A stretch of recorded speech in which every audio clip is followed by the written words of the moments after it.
Hi, everyone. Welcome to Sunday Fun Day. Share this out if you can. Please like the channel. We appreciate it. So today we have Milk and Honey Heritage Farms, which is Heather and Ryan at Heavenly Hills Homestead. Gail was supposed to be here today, but she's very dehydrated. A lot of stuff's going on with her life, so she needs to get well, hydrated, and all kind of stuff. Hey, it's hot out there too, especially in Texas right now.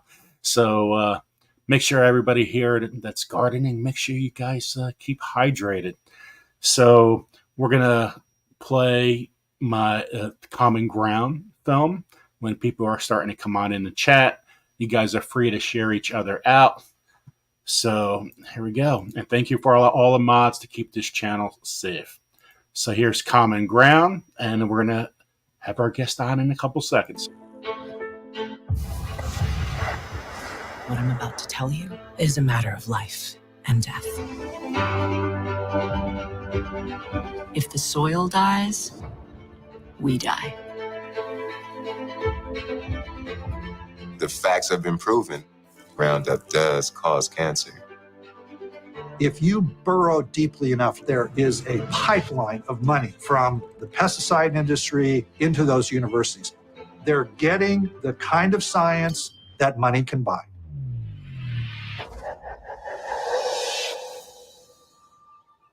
Nature is the mother of us all. And if mama ain't happy, we're f***ed.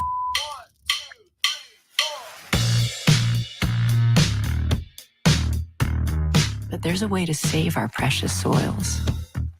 It's called regeneration.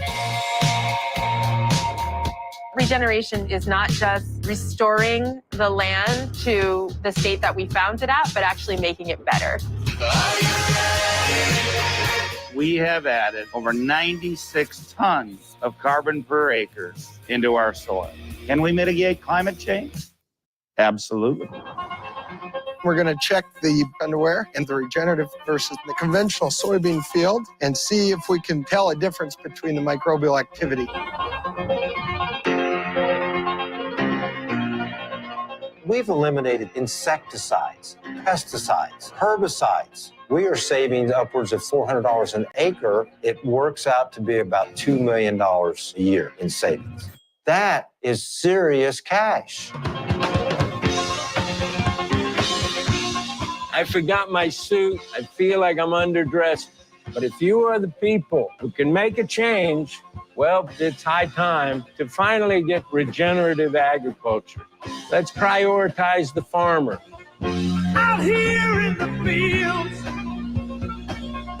I found my meals. It's a connection to the land. It's a connection to those that came before us and those that are going to come after us.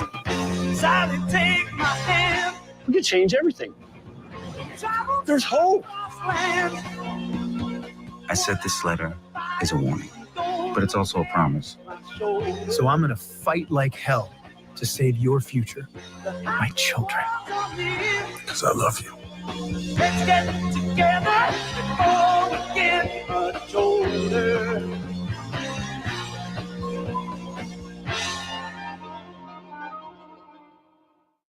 Awesome.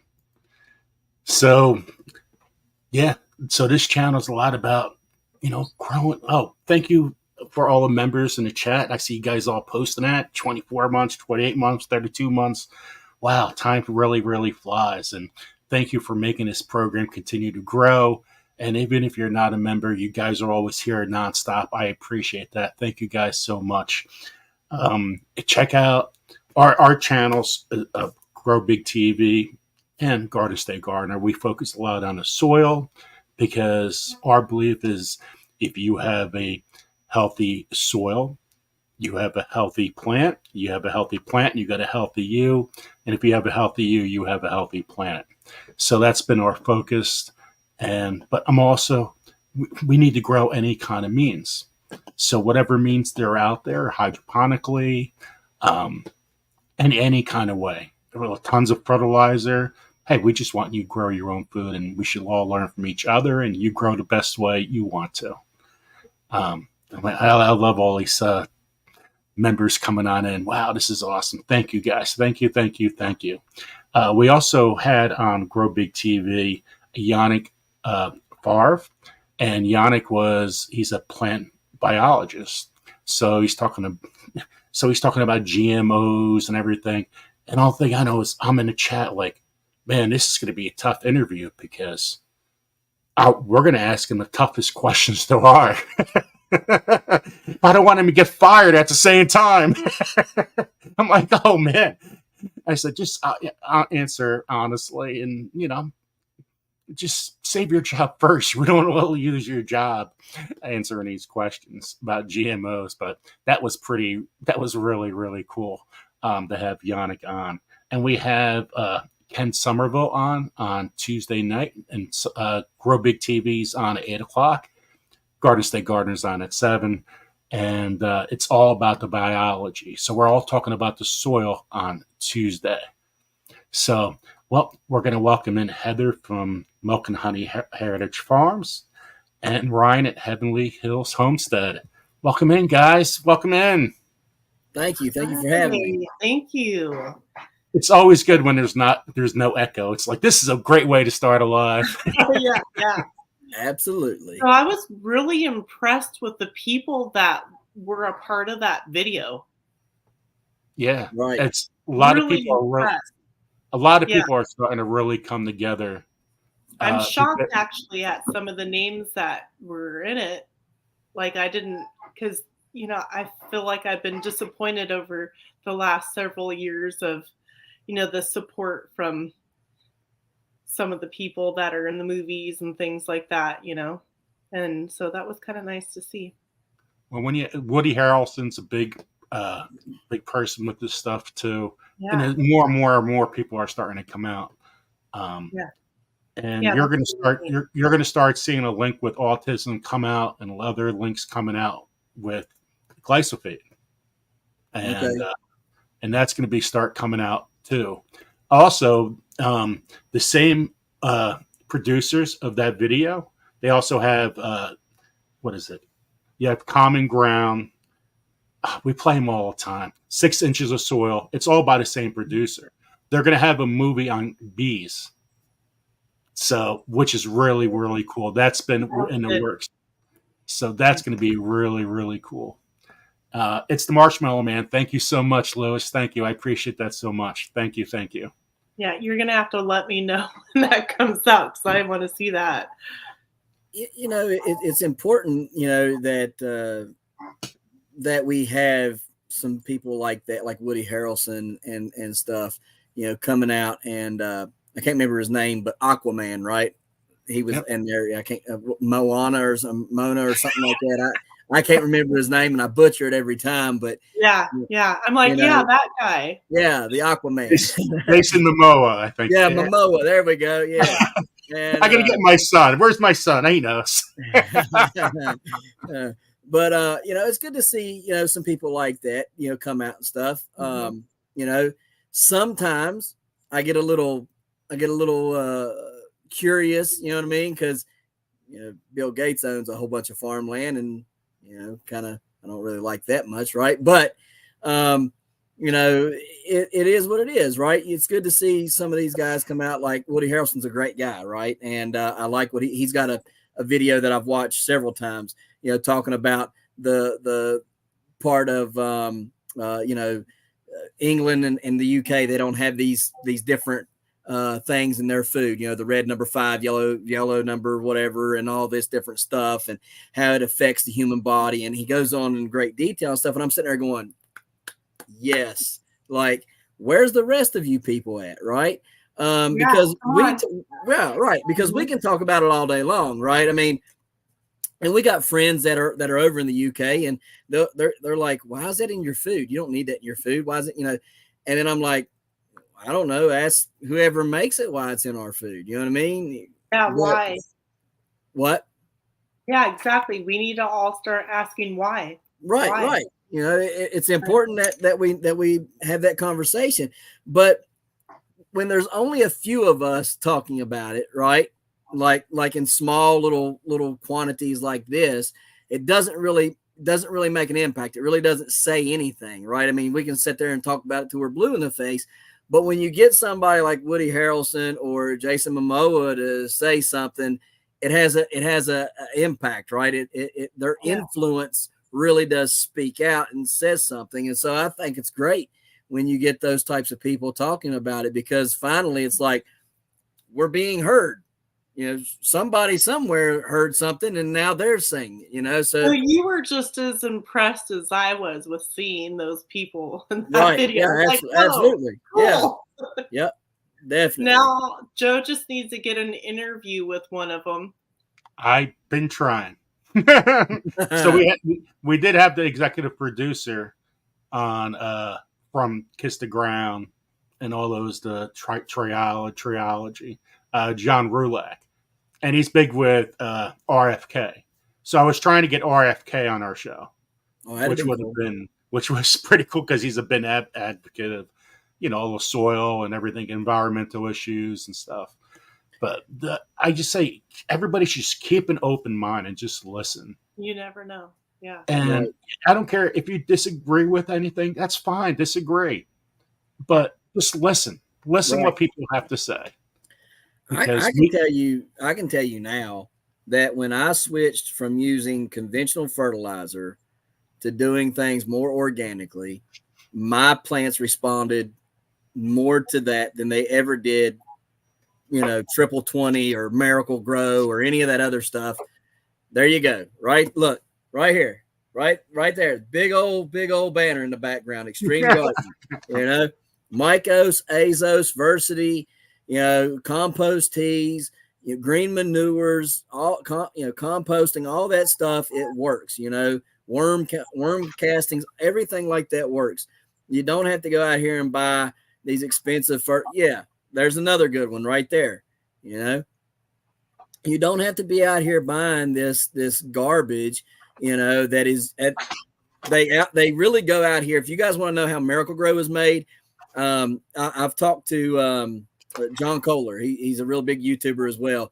And, you know, me and John was talking, they take the heavy metals, okay, and whatever leftover heavy metals are there, they take those and turn them into fertilizer like Miracle Grow and stuff. And then you're taking that and pumping it into your soil, you know, and then you wonder why your plants are like, you know, like crackheads without it, right? Like they will not grow without it. And the reason why they won't grow without their fix is because they have to have it, because your soil is so poor in everything else. It's been stripped and raped of everything good that it can no longer produce without that substance, whether it's Miracle Grow or whatever you're using. And so in order for you to grow and be able to be successful, you have to start putting those biologies back, the mycorrhiza, the azos, you know, which is your beneficial bacteria, your lactobacilluses, which would be your versity and stuff like that. Use biochar, right? There's tons of things that you use to get soil diversity and have a rich, enriched soil and a working organism within that soil that builds up the plant, right? I can do this all day. So I think for a beginner gardener, the hardest thing is knowing, and I still struggle with this, like what fertilizer goes with what and how often. And so I think that Ryan and I think you both should team up together and do like a chart. There's probably other charts, but make it easy. And how to make your own. So if you can't find it in your store, you don't have money to go to the store, or they just don't make it, you know. Right. What are all the options? All right. So I did a video. I know some things now, but I'm just saying, as like somebody who is just getting into gardening, you know, that's a lot of stuff. Well, it is, but like let's say for instance you're a beginner, and you live close to a homestead, or you know somebody who has one or whatever. You can go and get their goat manure and goat bedding from them, or pig manure or whatever. Fill that raised bed up, you know, with that. I just did a video on filling up these raised beds with goat manure and goat bedding.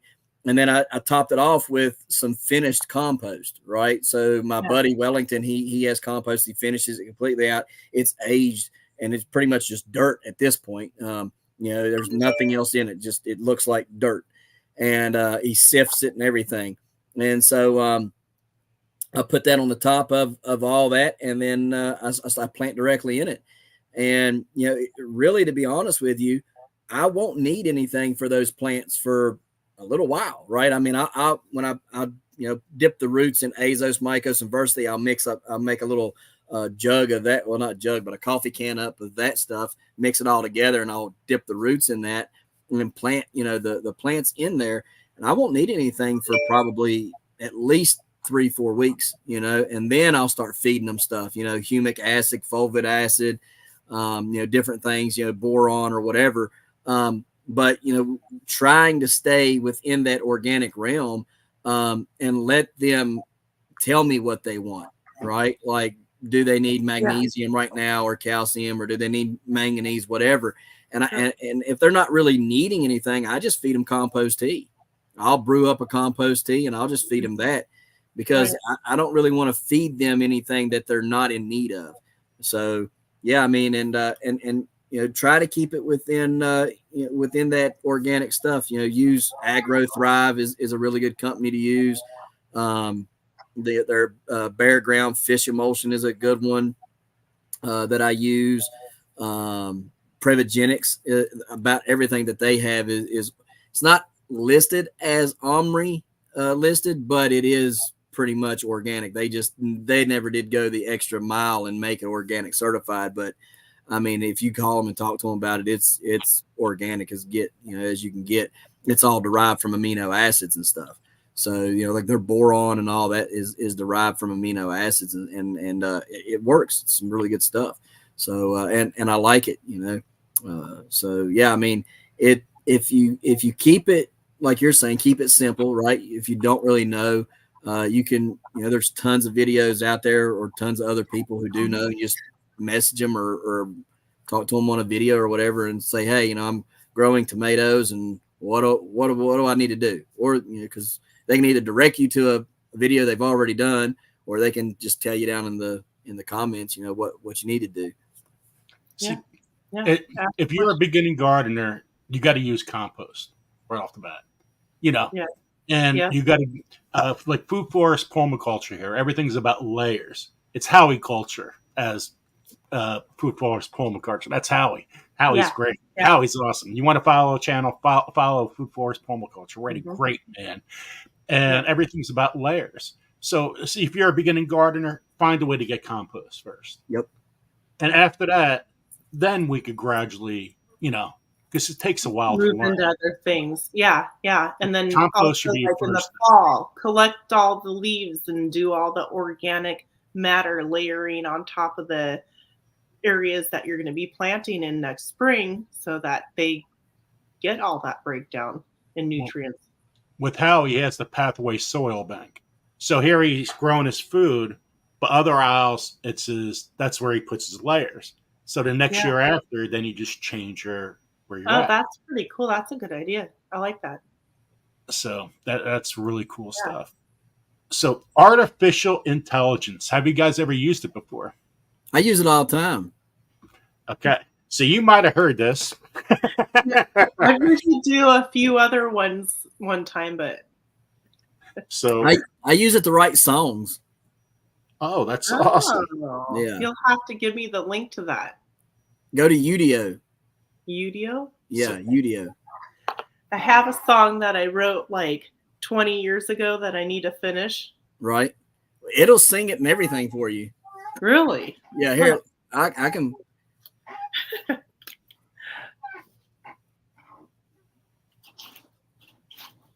I'm trying to find I need paper. So there's 77 people in the chat. Thank you, everybody, for coming. Please share this out if you can. I appreciate it. So we have people from Twitter here, from Grow Big TV on Twitter, Kozlowski Farm on Twitter, Milk and Heritage Farm. She has 3 people on her show right now, and Garden State Gardener here. And people will start following on Facebook soon, too. 76 people. Thank you guys all for coming. You guys are awesome. So watch this out. We're going to go on AI. Who is Milk and Honey Heritage Farms Heather on YouTube?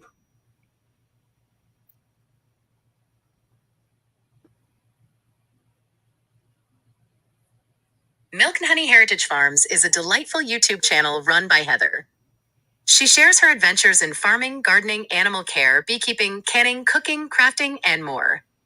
Heather's goal is to inspire and provide ideas for fellow homesteaders and nature enthusiasts. You can find her channel here. That's pretty cool. I'm impressed. Okay, so Brian's turn.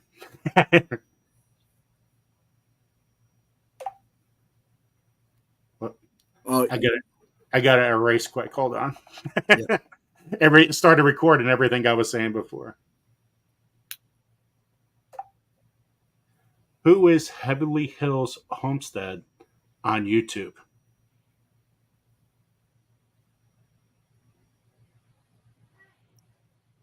Heavenly Hills Homestead is a delightful YouTube channel run by Heather. Nope. She shares. Whoop, that was the wrong Heather, you're running my channel too. Cool. You're welcome, Ryan. Yes. I need that. I need that help. We're gonna try this one more time. You might end up finding two because there's two of us because somebody copied mine. Who is Heavenly Hills Homestead Ryan on YouTube?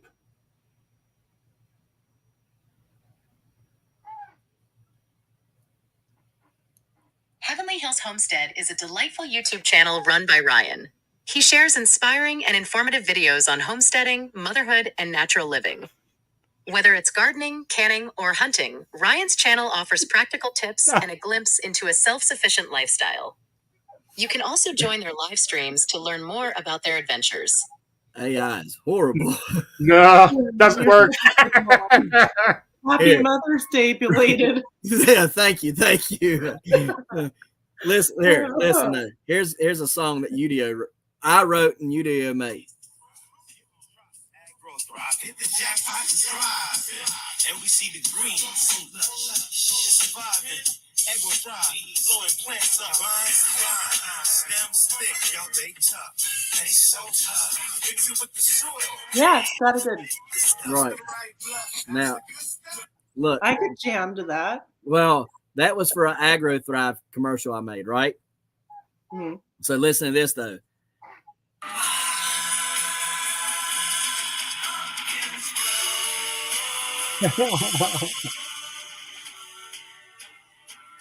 That's fun. So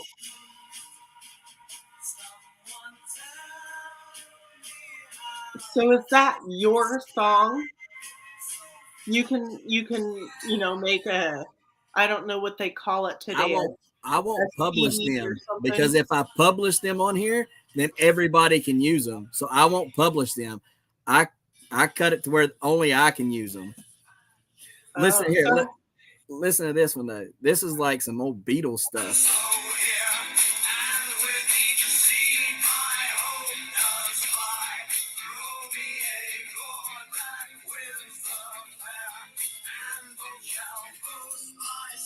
I love that stuff. So like you can go in there, you can make it do old 1960s stuff. You can make it do disco. You can make it do R&B, rap, country.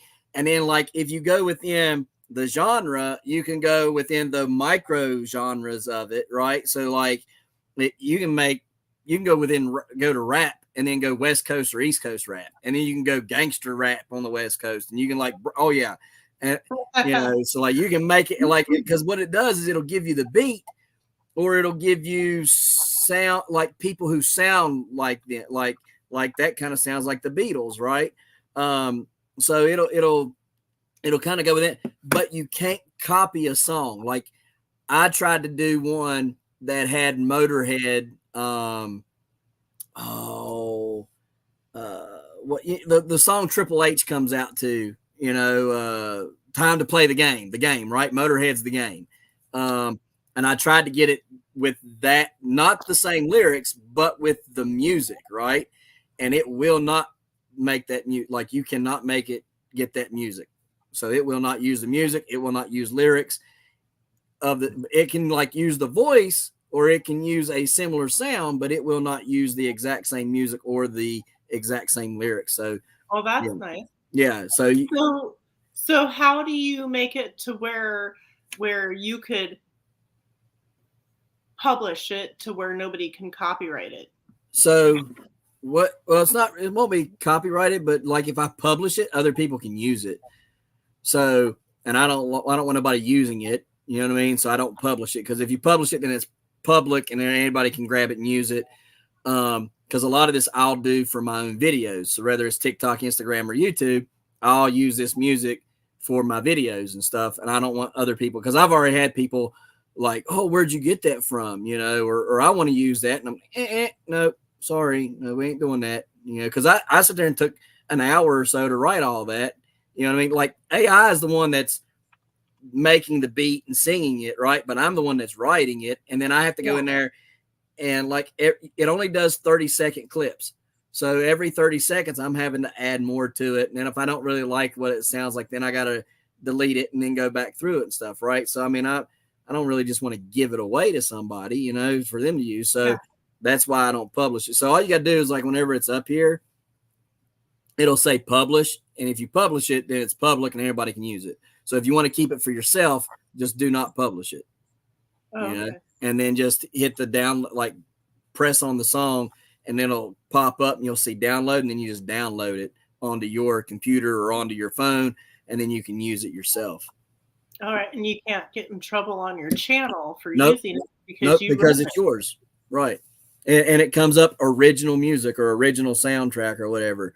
So, that's cool. Right. Because here's the thing. I was using music from the libraries, right? From these libraries on these different platforms.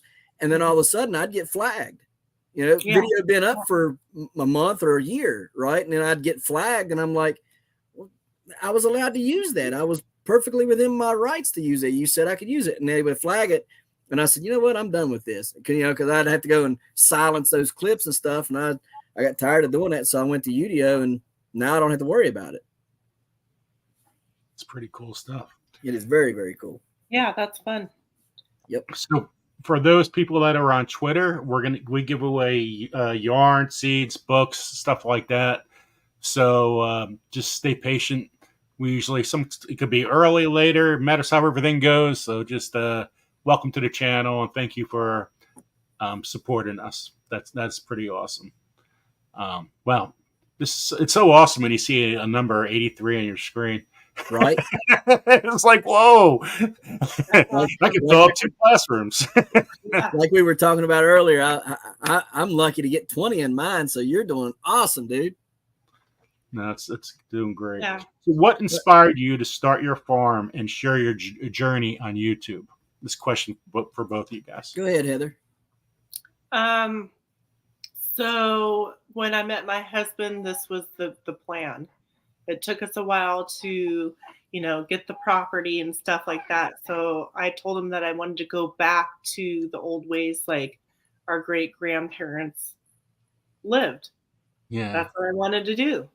And so we bought a house in the city and lived there for 13 years and worked really hard. And we were finally able to purchase the property. And so I remember when my children were little, like in diapers and stuff like that, I looked at my husband and I said, you know, I have a feeling I think it's going to be really difficult when they get older for them to be able to purchase a house and stuff like that. So, you know, I like the plan and the goal that we had set forth, the track that we're heading towards of getting the property, because I want a place for my kids to be able to come if they need to come, you know, and grow as much as we can. And right. Yeah. That's how life is supposed to be, though. Everything's so complicated where it never had to be complicated. Exactly. You know? I mean, how about you, Ryan? So we all know what happened in 2020. So we ain't even got to talk about that. And I mean, I was already growing stuff. You know, I'd already been growing the garden and everything. And we had at our other property before we come over here, we had ducks and we were raising and stuff, and khaki Campbells and Pekings and rabbits. And so we already kind of had that homesteader mentality. And I was just like, you know what? I don't like how this looks. I don't like any of this. I don't, if I want to go to the store and there's nothing there, I don't like that. I don't like what's in the stores half the time because it's not good for us, And so I was kind of like waking up to some of that stuff. And I was just like, I think it's just time to bite the bullet and just go full steam on this, And so that's what we did. We made the garden bigger in 2020. We canned more than we had ever canned before. We already had the rabbits going. So, we just added chickens to it. And then we added ducks to it. And then we added goats and pigs. And, and so it's been a slow journey, but it's also been kind of fast too. Now we've outgrown what we're on, which is just an acre. They don't take long. They don't take long when you only have an acre of property. You start putting all this stuff on there. Yeah, you're doing good. Yeah, you get pretty full pretty fast. But it's really just about making sure that we're took care of. That the kids are fine. We have everything we need. I think the long-term goal, it's kind of like the Yellowstone show, right? Where he was talking about, his great grandfather wanted a place where he could, walk to any place on the property and all of his family was on it, and essentially like that's the end game for me. The end game is to have something big enough to where all my kids can live on my big chunk of land, carve out their own piece, be happy on it, and we all run a farm together. That's the end goal. Yep, that's same for me too. It's just getting the more land is the problem. Right. Right. Yeah. So for both of us, walk us through a typical day at your farm homestead. What's your normal day like? I slowly get up out of bed because I know as soon as I get up and I start going, I'm going until it's dark. So I take my time. Takes me, like a good hour and a half before I'm like, okay, I gotta. So once I get up, I drink water, I sit for a little while, stretch, walk around, change into my farm clothes, and then I go out, I feed the dogs, and then I go out and I let the goats out and feed them, and then I go let the chickens out and feed them, and then there's always projects like, I can't focus on one area at once. Like say I wanted to rearrange my bedroom or I needed to reorganize it or whatever. I can't spend the whole day doing that because like if you not work on some different aspects on the homestead, they can get out of hand. Oh yeah. Like grass, like weed whacking grass. Like, okay, I got to get that area done, but also I need to go do this. So let me get that done. And then, and then there's dinner and, so it's pretty scheduled, but also like I can change my schedule if I want to. Like if a cow gets into a different pasture, it's not supposed to be in. Okay, well, my schedule's changed. I need to take care of that. So I have that flexibility, but yet I still try to stay on a tight schedule of what has to be done, who has to be taken care of, and what times of the day they need to be taken care of. At the same time, throwing in, doing my gardening and my planting and my bees and the family and crafting. So I do all that every day. 7 days a week, rain or shine. Always going, always keep on going, nonstop. Yeah, I love it though. It doesn't matter. It becomes relaxing in a way, right? Yeah, I wouldn't change it. That's because you know what you're doing, like every day. It's just like, this is what it is. It's like Groundhog Day with variants. You know what I mean? So, yeah. So. The only thing that changes everything is the money. Everything is so expensive right now. What are you going to come up with next? You don't get a raise, but everything's increasing. So what are you decreasing? Right. Yeah. I'm very frugal. I don't spend a lot of money unless I have to, and I try to find the best quality for the cheapest way that I can get what I have to get if I have to. But for the most part, I try to do, like, for my honeybees, I needed some bottom board boxes, which is the main box that the honeybees boxes sit on. Well, I just found scrap wood and started building my own. There you go. I had no plans. I just measured. Repurpose, reuse, recycle. It's not perfect, but it's going to work. That's right. There ain't nothing wrong with that. Nothing wrong with that at all. Your turn. So how about you, Ryan? What's your turn? So get up. Usually don't go to bed till 2 or 3 in the morning. Get back up 6 or 7. Drink coffee. Then sit and think while I'm drinking coffee what I need to do that day. Kind of make plans in my head. Go out, feed the chickens, then feed the goats and the pigs, and feed the dogs. And then once they're all fed and watered, then it's time to get at whatever it is that I've got planned for the day. If it's gardening or building something or whatever. Then also have helping homeschool the kids. So there's that. Yeah. It's wild around here. There's no time to sit. Like, I almost forgot I was supposed to come on today with you because I went out with full intentions of transplanting all 600 tomato plants. Okay.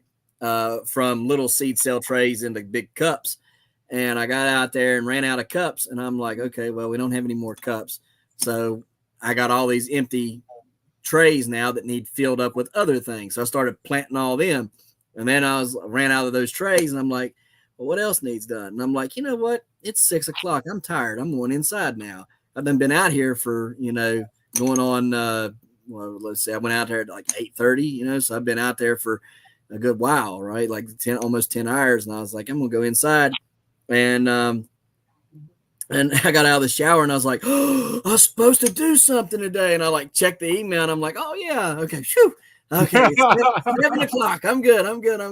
But well, you have that in your head. There's something. What is that? And right. I often will check like either my texts or my emails, or I'll text someone. Was there something supposed to like? Right. Exactly. Like, was I supposed to do something today? Like I am, but it is because I am. It can be stressful. Let's just be honest with this. All right. When you have this much stuff going on all the time, it's stressful. It is relaxing, right? Because you know what you got to do, right? There is some relaxation to the chaos. Okay.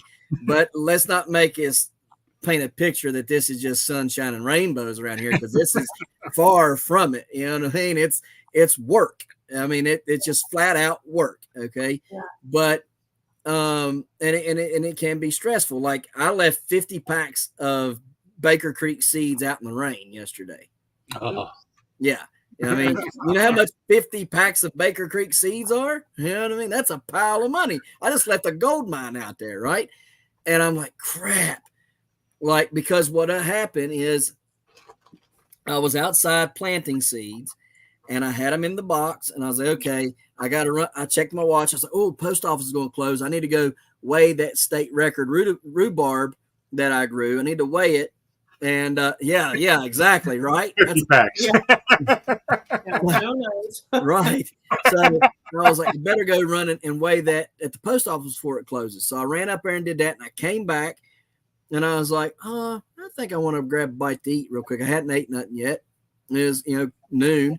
So I went and did that. And about an hour later, I come out and I'm like, where are my seeds at? And then I was like, oh, no. And I peeked around the corner because I walked right by him to go into the building and didn't even pay attention to them. And then I was like, where are they at? And then I'm like, oh. And I peeked out around the corner and there they were laying there just soaking wet. And I'm like, what are you going to do? Right. So I made a chaos garden. I gathered up all the kids and I said, who wants to plant stuff? And I just said, I took the flower seeds, I put them all in a cup, mixed them up, and said, plant flowers, and then I took and gave them packs of other stuff. And I said, here, toss them wherever you want. So they went to every patch and everything. They're tossing stuff everywhere. I'm going to have a plant ID me app or something to figure out what's what pretty soon, because you'll have all the kids going, what's this? What's this? yeah. I mean, but that's what I did. I just made what they call a chaos garden or whatever. It's just stuff planted everywhere. So that might be fun though. Yeah, it's going to be fun, but it'll be an adventure. It's going to be a big adventure because that was 50 pack of seeds and there was a whole lot of stuff. So, but yeah. At least you didn't waste them. Oh no, we ain't wasting nothing around here. No, there ain't nothing going to waste. I would have literally planted the yard. If there was nowhere else to plant it, I would have just threw stuff in the grass and not cut the grass and let them compete. I would have. She would have killed me, but that's all right. See, now you got to have your kids have a channel for your kids. Chaotic. Right. Yeah, there you go. Chaotic gardening. Yep. Welcome to the jungle. Yeah, that's exactly what it's going to be in some of these places. Because my one, he took a whole thing. Oh, what was it that I gave him? Oh, it was a tiny seed. I can't remember what it was. I don't think it was kohlrabi, but it was some Brussels sprouts, green Brussels sprouts. And there was there were Goninger Brussels sprouts, and there was probably 1,000 in that pack. I mean, it was just loaded. And he took them and put them all in a 5x5 area, 5 foot by 5 foot area. Yeah, there's going to be Brussels sprouts coming out that thing's ears. Yeah, it's going to be thick. Yeah, very thick. So I'm going to have to be doing some thinning. So, but at least I know where he put them at. So we're good. Yeah. So how did you guys eventually come to your name? To your name on YouTube? You can go ahead. I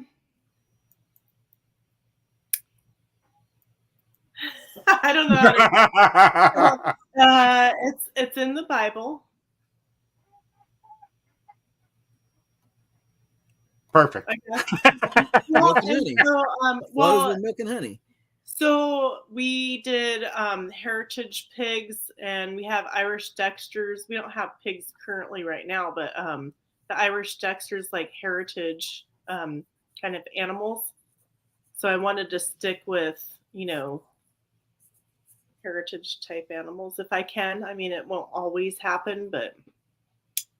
And then the farm, I did a Z at the end instead of an S, because when I was on YouTube as like just a subscriber to watching channels and stuff like that, I had the S on the end, and I didn't realize that I could turn that into a channel. I thought I had to actually create a whole separate channel.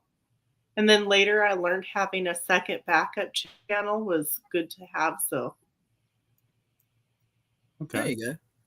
So I put the Z on there, so there's the difference. Too. Reminds me of my grandmother. My last name's Kozlowski. So, or Kozlowski, a little Polish, If you don't know why that's not Polish, well, I don't know. I can't tell you. Anything with the ski is usually a little Polish. So when she came over, it was KOZ, and there were so many KOZs. She goes, well, I can't do that. I want to be different than everybody else. So she changed it to KOSLOWSKI. That's cool. I want the Z back. I like the Z. It has it seems like a little more power or something, I love it. That's funny. Cook, my last name used to have an E on the end, and they took it off, So, but We may be related, Ryan. I have a bunch of cooks with the E on the end way back in my family history. Well, if they're from West Virginia, we are. So, yeah, Missouri, West Virginia. Because my dad always said if we're from West Virginia, they're related to us. So. Oh well, hi cousin. Because hi cousin. But well, the reason why is because the first one came over as an indentured servant in 1760 or something like that, and then he fought in the war, Revolutionary War, and he was given land after the war. And he was released from his indentured servitude and given land in Pineville, West Virginia.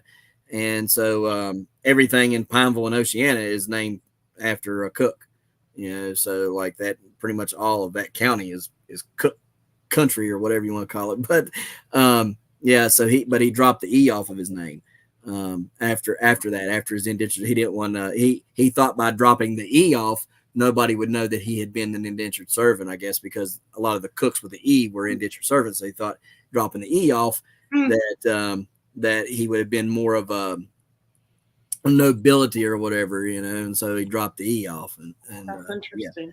Yeah, it's very, very cool. So we just found that stuff out a few years ago when we were doing some research on the family through like Ancestry or whatever. Yeah, that's really cool. Yeah, it is. To dive into all that. Yep. But I guess I got to do my name. So in 2020, I did a lot of videos on Facebook, just playing around, doing Facebook Lives and stuff. And everybody really liked the videos and everything. They liked watching the garden grow and stuff. And I just kind of got this push, like make a YouTube channel. And I'm like, yeah, okay.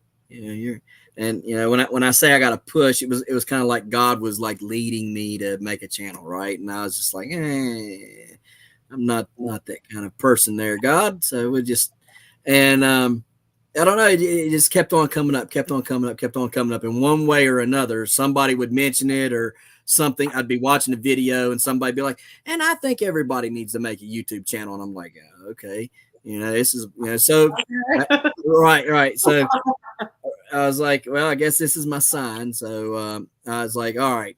I said, well, I don't even know what to name it. I'm like, what do I even name this? Because I'm not a creative person. I mean, I'm just going to be very blunt. I am not a creative person. And so I ran like 3 polls on Facebook for 3 different things. And one of them did really, really well. And that is not what I named my channel.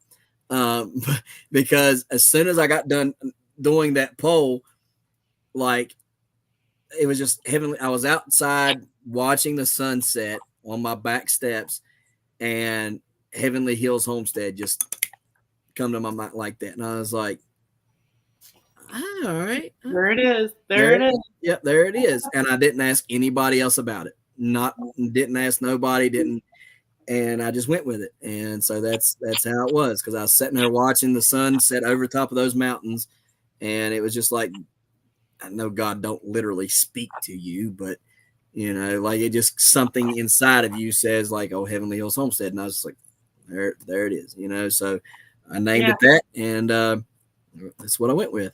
And here you are. And here I am. Here you are. Growing big. Grow big 24. Yep. Yeah. So right now, guys, we're going to go to give away some seeds quick. Ooh. So you guys stay with us.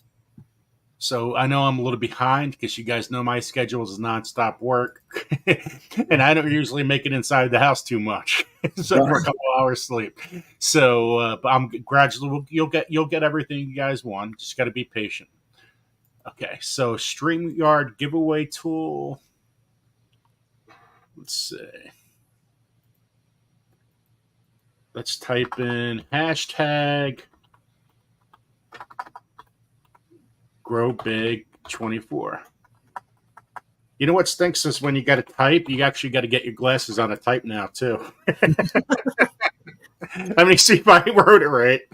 Nope, I did spell it wrong. That's too funny. I hate that, the typos. Yeah, I know how to spell like on the computer. I'm better on like on the computer typing than my phone. My phone, I do all kinds of weird stuff. I hate autocorrect. Yes, and that too. Could you guys see that on your side, by the way? Grow Big Yeah. 24 or no? You could? Right. Okay. Yep. So everybody in the chat, right? Hashtag Grow Big 24. Grow Big 24 for seeds, right? Seed. Is that what This is for seeds. These are for seeds. Seeds. Let me see. 1 second. For some reason, nothing was showing up for some reason. Let me go back. I really like, have you ever heard of the writer Crowder?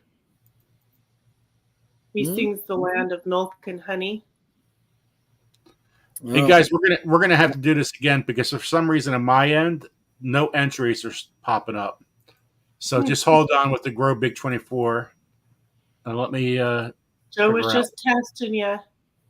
You talking about Crowder, the guy with the big long beard and the glasses?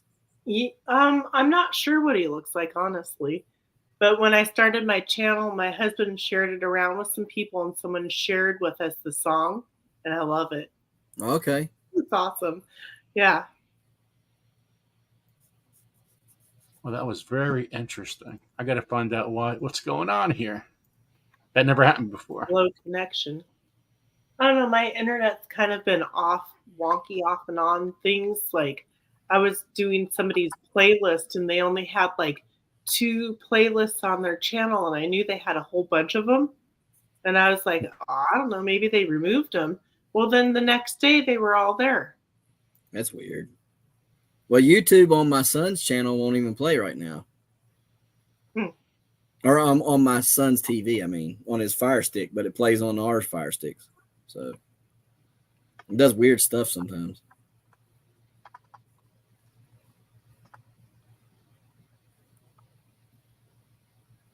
Okay. Oh, there it goes. Okay, now it's starting to work. That was really, really weird. Yeah. I'm looking at it and I'm like, it's not working. It's not working. So keep on putting hashtag Grow Big 24 in, guys. We'll I'm get that. hoping that with all the solar flare glitches and whatever glitches is happening, that maybe my some of my videos and stuff will explode when it like gets back to normal. I'm just kidding. Hey, you never know. You never know. It could glitch and all these big channels just kind of taper off and Milk and Honey just be the forefront of everything, right? Yeah. It only takes one video. It only takes one video. And so which one, you never know. Right, exactly, right? I made one TikTok about my grandparents and what they used to do and stuff, and it was just like, boom, blew up. And I'm like, about my grandparents? Of all things, this one blows up? Like, I just was joking. And like, you never know what it's going to be about. So then you try to recreate it, don't do nothing.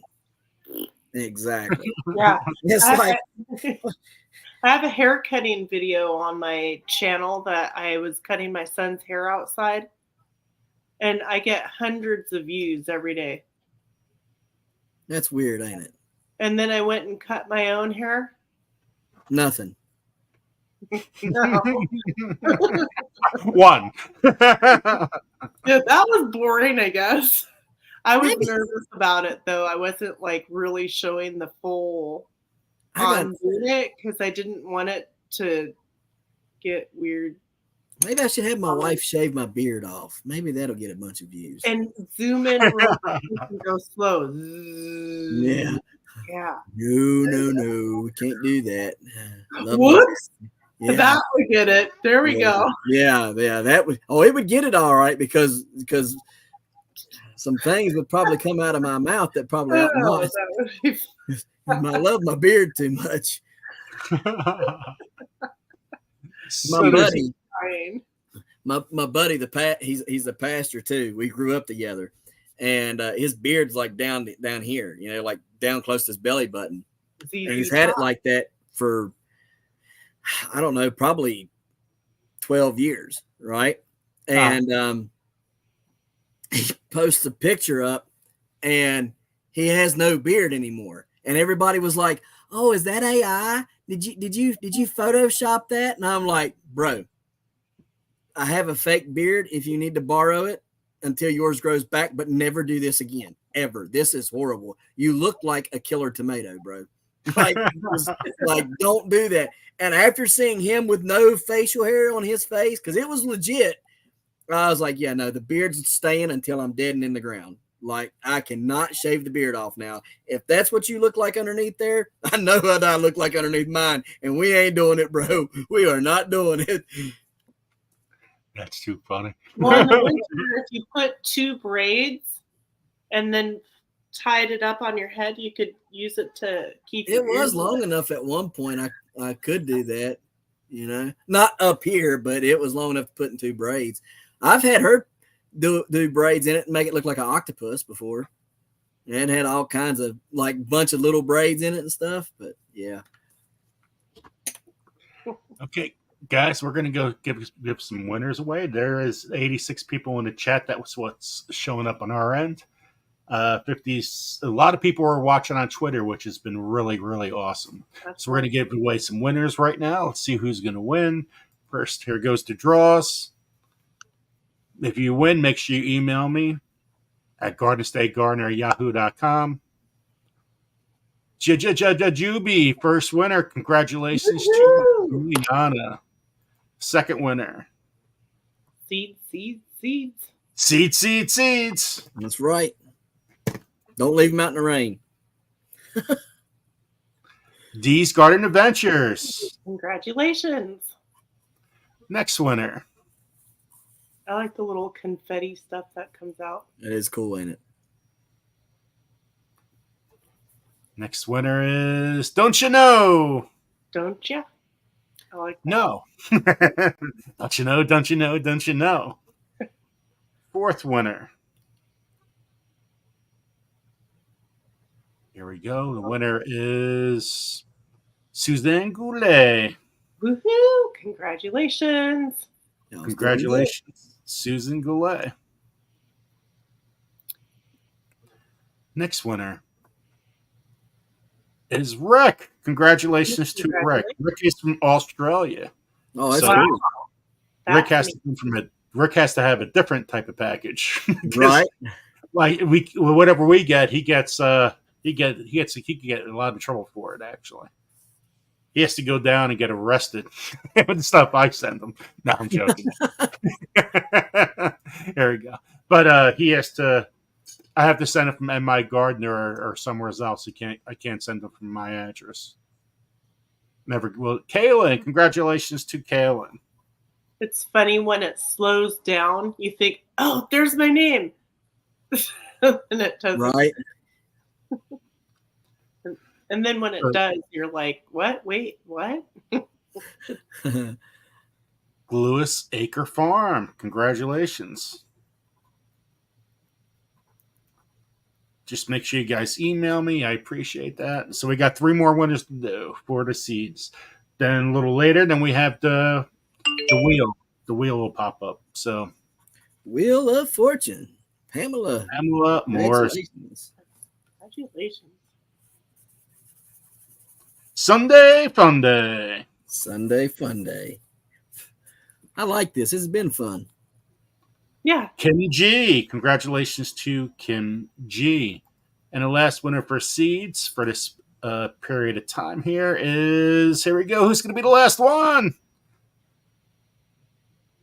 Kathleen Moran. Awesome. I knew that. I knew that's who it was going to be. I foreseen it. It's good to foresee the future. Right. Even if it's a couple seconds ahead. Right. So growing the biggest vegetables like pumpkins or even tomatoes, there's different ways you got to start. And first thing, before you even talk about soil, you got to start with the seed. So it's all about genetics, right? So if you have growing the largest pumpkin, you want to try to get seeds from the largest pumpkin. You don't want to get seeds from, a strain down at Atlantic pumpkin, for example. Yeah, Right. big pumpkin, but it's not the biggest. Right. So when so the first thing you do to grow the biggest vegetable is always choosing the right seed. Now, what kind of seeds?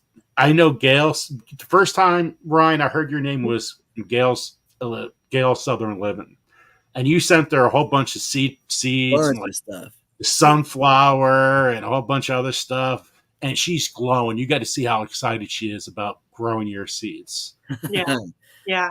She That's wants cool. to grow a big pumpkin. She will too. If she plays around with him for too long, she'll grow a monster. She's liable to get a state record. But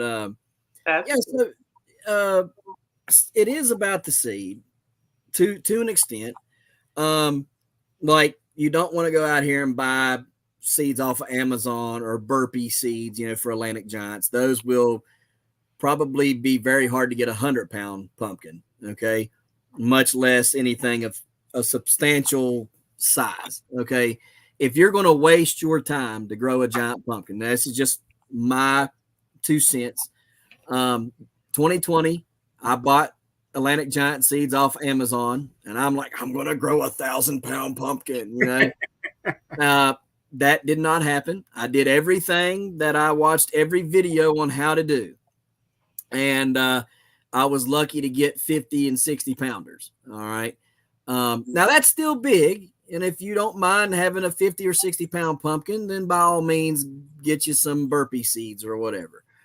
But if your goal is to legitimately hit, 300 to 500 pounds or bigger, then you're gonna want to get seeds from somebody who grows giant pumpkins. Okay.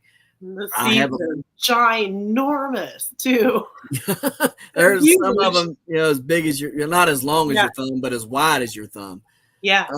And over an inch long. I've seen seeds over an inch long from them. But hey, Christine, I mean, not Christina.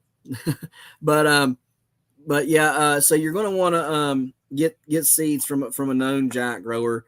I've got tons and tons of seeds that I sell and stuff, but it's the genetics are there within those seeds, right? So for instance, let's say you took one of my seeds and you grew a 300 and some pound pumpkin, okay, your first year out. The genetics are still in that seed to grow a 2,000-pound pumpkin. So just because you didn't do it your first year out, you grew a 300-pounder, that doesn't necessarily mean that you have to go out and get a different type of seed. You know what I mean? A lot of what you'll see with me is I grow a lot of my own stuff because I grow for pretty. I don't really grow for 2,000-pound pumpkins. I grow for 1,000 to 2,000 pounds. But I don't grow for just the size. I want, when people look at my pumpkins, I want them to know it's a pumpkin. I don't want them to say, well, what is that on the back of your truck?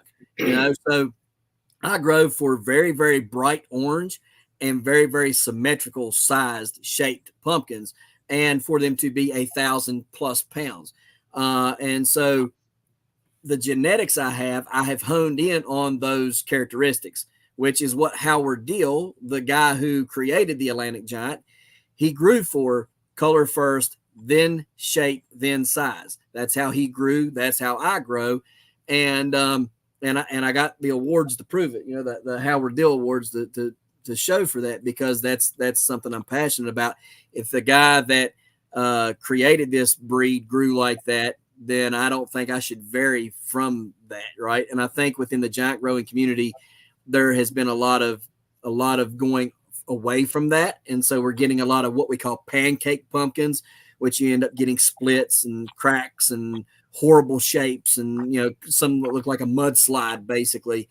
And people ask, well, what is that? And I think we're kind of getting into where we're getting into trouble.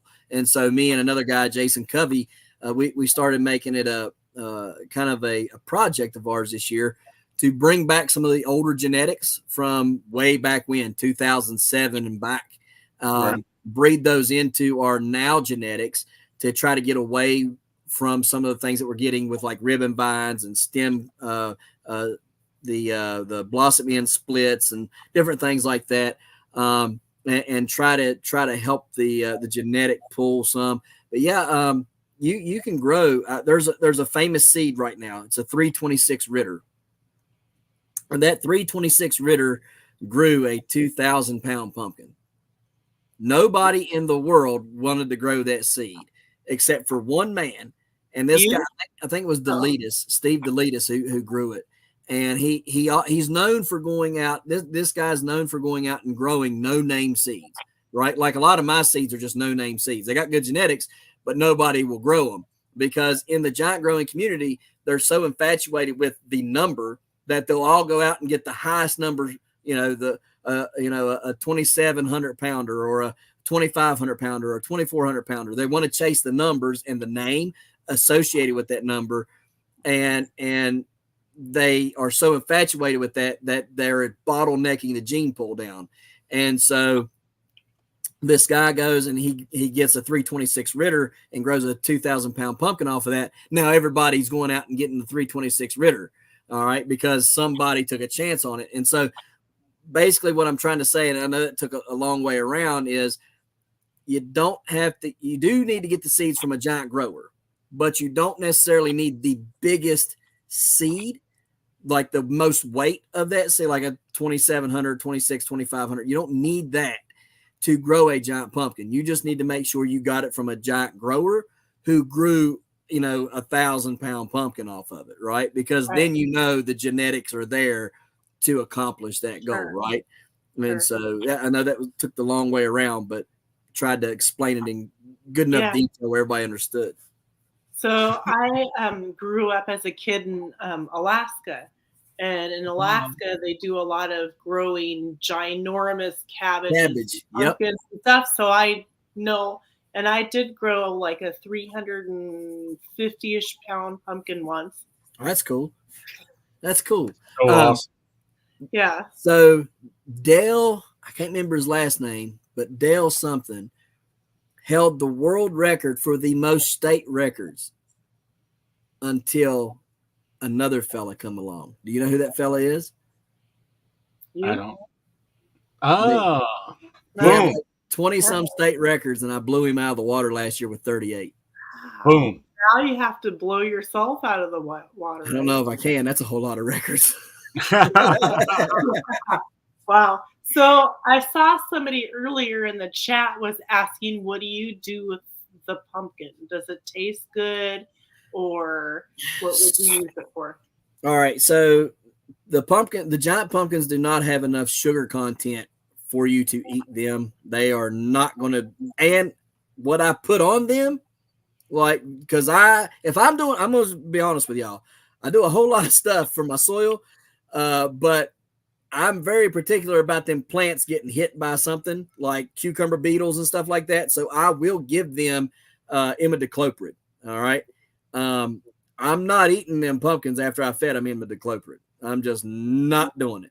So they just go to the dump? No. I'll feed them to the goats. I'll feed them to the pigs. I'll feed them to the deer. The animals? Yeah. I'll feed them to the animal, but I won't eat them. That's not like I've talked to people about that, and they say that it's not going to bother you because it's in the plant, not in the fruit. I don't know that. And I'm not going to chance it. So, I'll give it to them. They eat it. If you had to eat it, you could eat it. Right. Yeah. But now, like all the rest of the stuff that I grow, giant cabbages, giant carrots, giant beets, and all that other good stuff, we eat all that. So, yeah. Giant tomatoes and stuff. Yeah. We'll eat them and everything. So, yeah. How many seeds do you think you would get out of a 2,000 pound pumpkin? Not as many. Right? When they get bigger, you get as many pumpkin seeds. Well, it's not that you don't get as many. So every pumpkin's different. There has been pumpkins that have had no seeds in them and be 2,000 pounds and have not one seed in them. And there have been 2,000 pound pumpkins and have 700 plus seeds in them. Right. And then there's been some that only had 100 to 200 seeds in them. Every pumpkin's different. You really don't know until you open it up, and see what's inside of it. So it's kind of like a potluck or something, I guess. You open it up and, you either have some or you don't. Generally, when it is a good pumpkin, it seems like the better the pumpkin is, the lower the seed count all of a sudden gets, and I'm not sure if that's I'll be honest with you. Every pumpkin I've opened up, I've had 200 to 600 seeds in every one of them. The lowest I've ever had was 200. The most I've ever had was like 650 something. You counted them all? Every one of them, because I sell them. Oh. So I have to know how many I got for inventory. I'm like, I'm done. You go here, you go here, you go here. Yeah. When it comes, I feed my cows, all my animals in the fall, like a bunch of pumpkins, like every day. I do that. Right. I used to collect them from neighbors. When it's seed harvesting time around here, like my wife hates it because I will have seeds in every room on everything drying out. And and I've got them marked and labeled. And so no. I do that too, just not with giant stuff, just normal So, seeds. and I count them, and I do count them because I want to know how many I have, because I need to know, how many I can give to clubs, how many I can give away, how many I'm going to sell, et cetera, et cetera. And then if it's a pumpkin that did really, really good and I think it's going to bring good money, like $100 a seed, because I have some pumpkins that sell $100 a seed, then I need to know how many of them I have, so I'm very particular about that. I know it's like down to the penny how many I got, right? Like I'll be out there. Yeah. And then after I sell so many, I'll keep on with inventory, just recounting them and stuff. Cause I think, as far as that goes, though, I think there are people in the growing community who know that their seed is going to be valuable, and they automatically, this is all there is, to drive the price up. Because if you know that there's 600 seeds that you got out of that pumpkin, but you only say there's 200, well, you just drove the price of that up. You see what I'm saying? Because there has been pumpkins here in the past few years. It's like the car dealer guy. Yeah. Well, say there's pumpkins that did really well here lately. Like they've been growing them really good. And all of a sudden there's just more and more seeds coming out. Like, thought there was only this many seeds. And now there's like another 200 or so, right? I just discovered. Yeah, exactly. Right. Yeah. Right. Yeah. Kind of like 2020. But anyhow. I just discovered. They had a really good one up there, Joe, about you can count the apple seeds, but only God knows how many apples a seed will produce. That is a good one. Yeah. Yeah, but there's things though that are hard to get seeds from. So like cabbages and beets and carrots and parsnips and turnips and all this other, like that's very, very hard to get seeds from. Like people don't understand. Like if you're getting seeds from those things, just count it a blessing, because it is very, very hard. So carrots, for instance, are a biannual. So you have to wait till and parsnips biannual. You got to wait till the next year to get seeds from them. And it's really a crapshoot on whether those seeds are going to be worth anything or not. Like germinate, right? And because like I had last year, or was it last year? Yeah, it was last year. I had gotten like over 1,000 parsnip seeds from a giant parsnip that was a state record, right? And like lower than 50% germination rate. So I mean, it's just like, and it's the same thing with rutabaga. Like I have yet to get seeds from any of my rutabagas, any of my cabbages, any of my beets. But I got them from carrots and I got them from parsnips, but I cannot, and I don't know what I do wrong, but I cannot get beet seeds, carrots, or beet seeds, cabbage seeds, or what was the other one I said? Rutabaga. Rutabaga. Can't get them off there. I got turnip seeds one time, and those do good. Those are growing good. and I did get some radish seeds. Those are pretty easy to get seeds on. But the trick is trying to make them bolt in order to get the seeds off of them. And if you can't get them to bolt, then you can't get seeds off of it. And cabbage, I don't know how in the world to make it bolt. I've yet to had a cabbage bolt. I've had them in the greenhouse, purposefully put them in the greenhouse to try to get them to bolt in a 120-degree greenhouse. Okay, so I have a question for you guys. So once the plant bolts, for example, my Brussels sprouts, right? I left them in over winter to see what would happen because they got attacked by aphids last year. So I didn't want to harvest them. So I left them in over winter to see what would happen. And they flowered. So beautiful. So how do I collect seeds from that? Do I wait until they dry up like flowers do? Like, because they have lots of yellow flowers, and they have these little long. Those little long things are your seed pods. Do I need to wait until they dry completely? What they're gonna do is they're gonna fill up and get real plump. Okay. All right. And then they'll start to crack. All right. That's when I can. And when they start cracking, don't let them dry out all the way and crack open, because then they'll just fall out. So just wait for them to get fat. Fat. Yep. Really fat. And all the flowers. I thought the genetics would be a little bit stronger and better, and maybe be able to fight off the aphids. Right. Yeah. I mean, and they very well could. If they did do good for you already, then they will continue to do good. Yeah, they were wonderful. They were just huge and just covered with Brussels sprouts. Yeah. You sure they were Brussels sprouts? But the aphids decided, ooh, I'm beginning to wonder if they're Brussels sprouts or not. Yeah. Are you sure? Are we sure? Okay. She's been waiting a long time for that, What does a Brussels sprout look like? No, I'm just picking. They look like things that go in my frying pan or in my dish with bacon. Oh yeah. And then into my mouth. Right.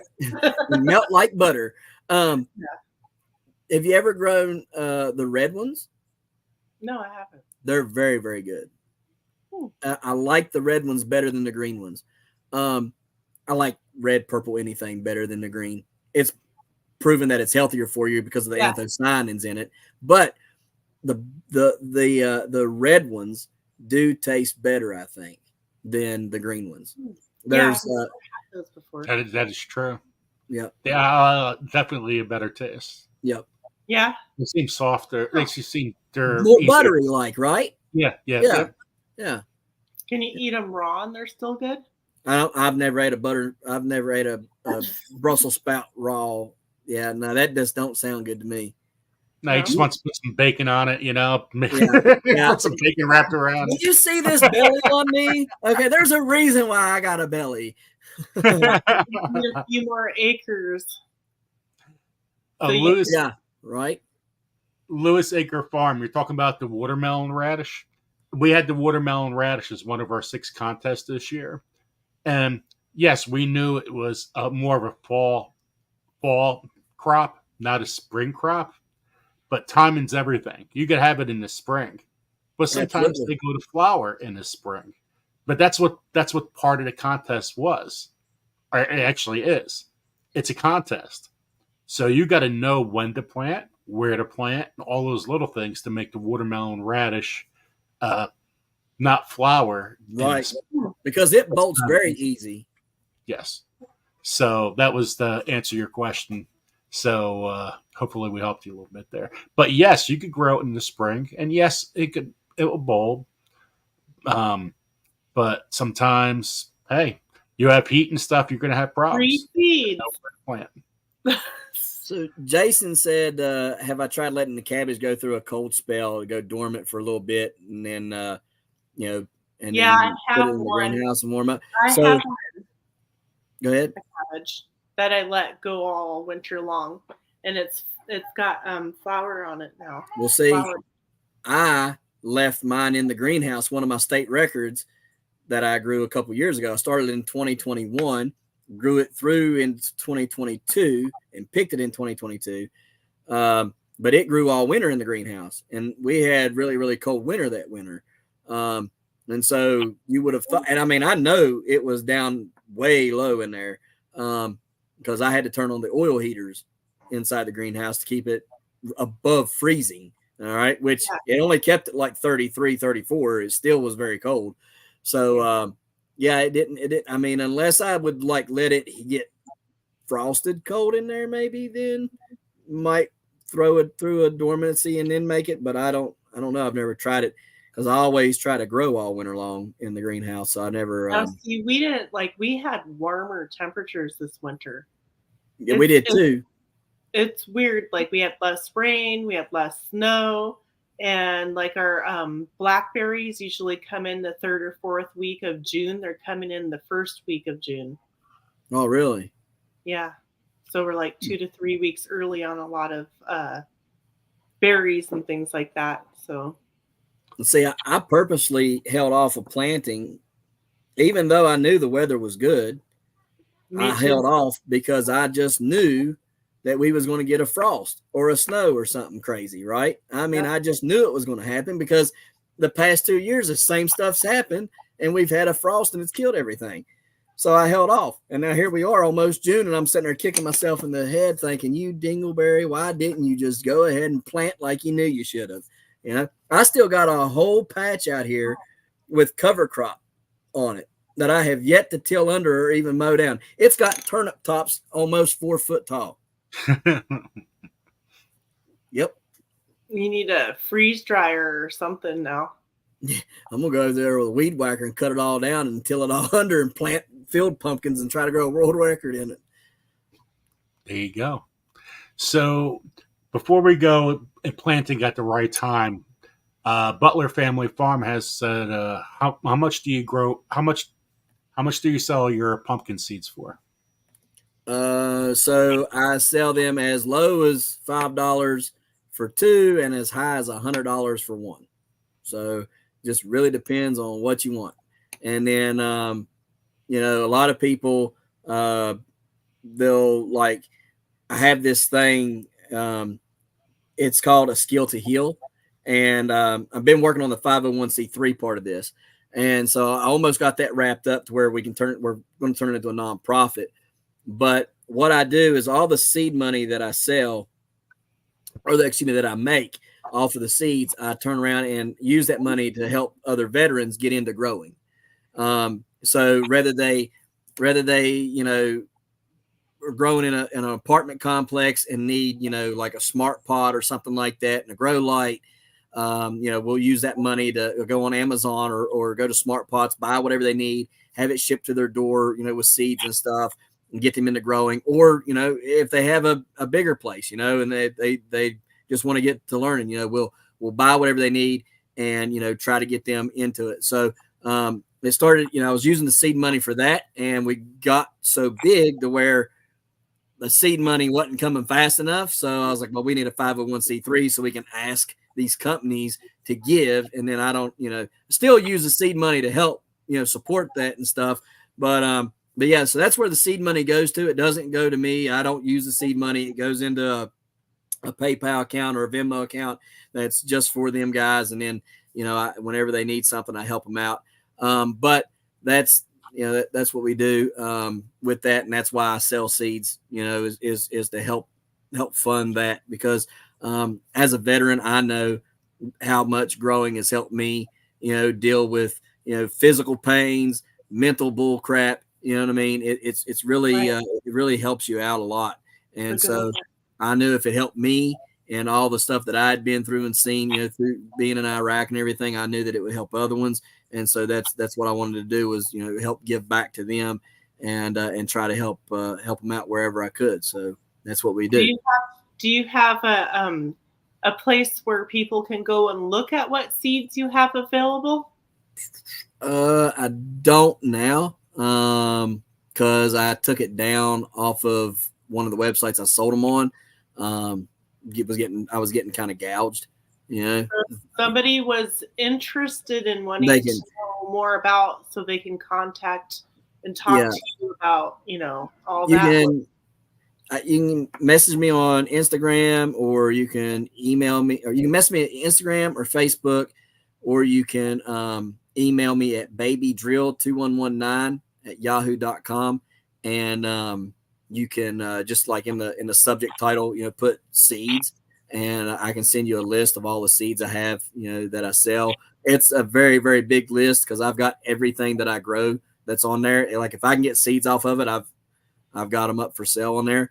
But the other thing I was going to say too is like I usually run specials for everybody. So like if there's like a lot of seeds that you're wanting, you know what I mean? Because if you bought stuff off of there, like off of what I have, you would spend a whole lot of money. Like I'm just, and I'm not somebody out here trying to gouge people. So what I do is people who will want to give $50, plus $5 for shipping. What I do is I just stuff it full of whatever you're wanting. Like you just go through the list and say, I want this, this, this, and this. And I make sure that you put it in order of what you want. That way, in case it don't fit, you know what I mean? You whatever you don't want the least of, you know what I mean? Right. Yeah. And then I just fill it from first, from your most wanted to your least in a 6x9 envelope for $55 and ship it to you. So that way you get everything you want. Yeah, there was a question on what is your guarantee policy on the seeds that you do sell? Guarantee that they'll germinate. I mean, if they don't germinate, you can message me and let me know. But I've not had anybody come back to me and say, "Hey, I got seeds from you. They didn't germinate." So yeah, and I was selling them on one of the biggest websites on the internet, the Worldwide Giant Growers website. That's one of the biggest websites on the internet that sells seeds from. I just 50% getting gouged on it. So 50% of my sales went to him. So I was getting gouged, and I just took them all off of there. But yeah, I mean, I germ test them all. Like my pumpkin seeds, I'll put 20. If there's 200 seeds, I'll put 20 of them and start 20 of them and germinate them. All my other stuff, I germ test all of them too. If they won't germ for me, I will not sell them. So here's the thing. There's been too many people who I've learned from selling giant pumpkin seeds. You'll get a bunch of people who will buy seeds off of you, and they don't know how to start giant pumpkin seeds. They just want to stick them in the ground, and try to do whatever, and or they put them on a heat mat and scorch them, or they do something and they'll mess it up, right? And then they want to come back and say, "Oh well, your seeds didn't germinate," and there's just So as far as from what I've learned from everybody selling seeds on there, like if you germ test them, that they're germinating 100% or 98% or whatever, then you go ahead and sell them. If they won't germ past 90%, we won't sell them. So there's that much. If it's less than 90% germ rate, I'm not selling the seeds off of them. And it don't matter if it's a tomato seed, a pumpkin seed, whatever. If it's less than 90%, I'm not putting it up for sale because it's not worth your time. It's not worth my time. I'll keep them and just give them out to neighbors and local people. So I mean, there's that much guarantee. I mean, I do know that. The other thing is, I sell my seeds to Lazy Dog Farm. So anybody who knows Travis Key and Lazy Dog Farm, he's big on YouTube. He buys my seeds and resells them on his website. So, I mean, there's that much. You know what I mean? He's not going to buy my seeds off of me and resell them on his website if they're not doing good and not germinating. You know what I mean? And so, we've had a long-standing relationship with each other for a couple of years now. Every year he comes back and buys my seeds and resells them on his website. So. There's that much. I mean, I don't know what else to tell you for a guarantee other than that, So, but yeah. See, people just don't want to spend a lot of money, and all of a sudden you have other, companies sell Serena's that she had 4 seeds try to germinate tomato seed, and none of them showed up. Right. So people are just, everything costs so much today. If they're going to spend that money, that it works in Every Germany. penny matters. Right. Every penny matters. I mean, it's definitely a problem, and that's why I try to give people a good deal on them. You know what I mean? Like, and whenever I say I load that up, like I stuff it full. Like All right, you see how many seeds was in Gail's thing on her video? All right, that's typically that or more in what I stuff them full. All right, for like $50, right? So I mean, I try to make sure people get their money's worth. But like bushel gourd seeds, long gourd seeds, stuff like that, those seeds are really, really hard to germinate. You know, I don't know if you ever seen a bushel gourd or a long gourd seed. They're really, really super thick. You know, you got to, even my pumpkin seeds, you have to sand the sides of them down. Yeah. Right. And a lot of people don't know that, you know what I mean? And probably should have some form of instructions with them or something like that, you know, made up, but I don't have it. I figure if people's going to want to grow a giant pumpkin, they're going to research how to do it before they, you know, grow them. I mean, that's just what I've always thought, because that's what I did. And so but I probably shouldn't assume, but yeah, I totally get it, you know. And if people come to me and, you know, if anybody had ever wrote me and said, hey, these didn't germinate, I'd definitely send them more. You know what I mean? Yeah.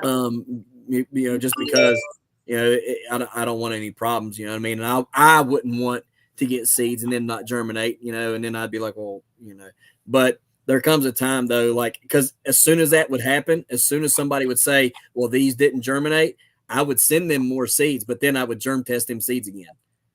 And then if they germinated for me and they come back, well, they didn't germinate again, I'd be like, well, they germ tested just fine for me. Well, let's talk about your strategy here.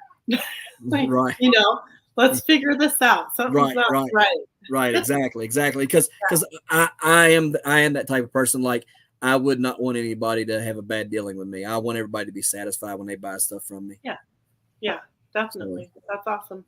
So what do you use to inoculate your seeds? Okay, so you use sandpaper or whether on certain vegetables, but I call it bathe method.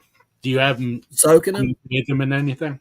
Yeah. So like, all right, if they're older seeds, you know what I mean? Like if you're trying to get like some old seeds to germinate, you're going to want to try to soak them in a little bit of gibberellic acid. All right.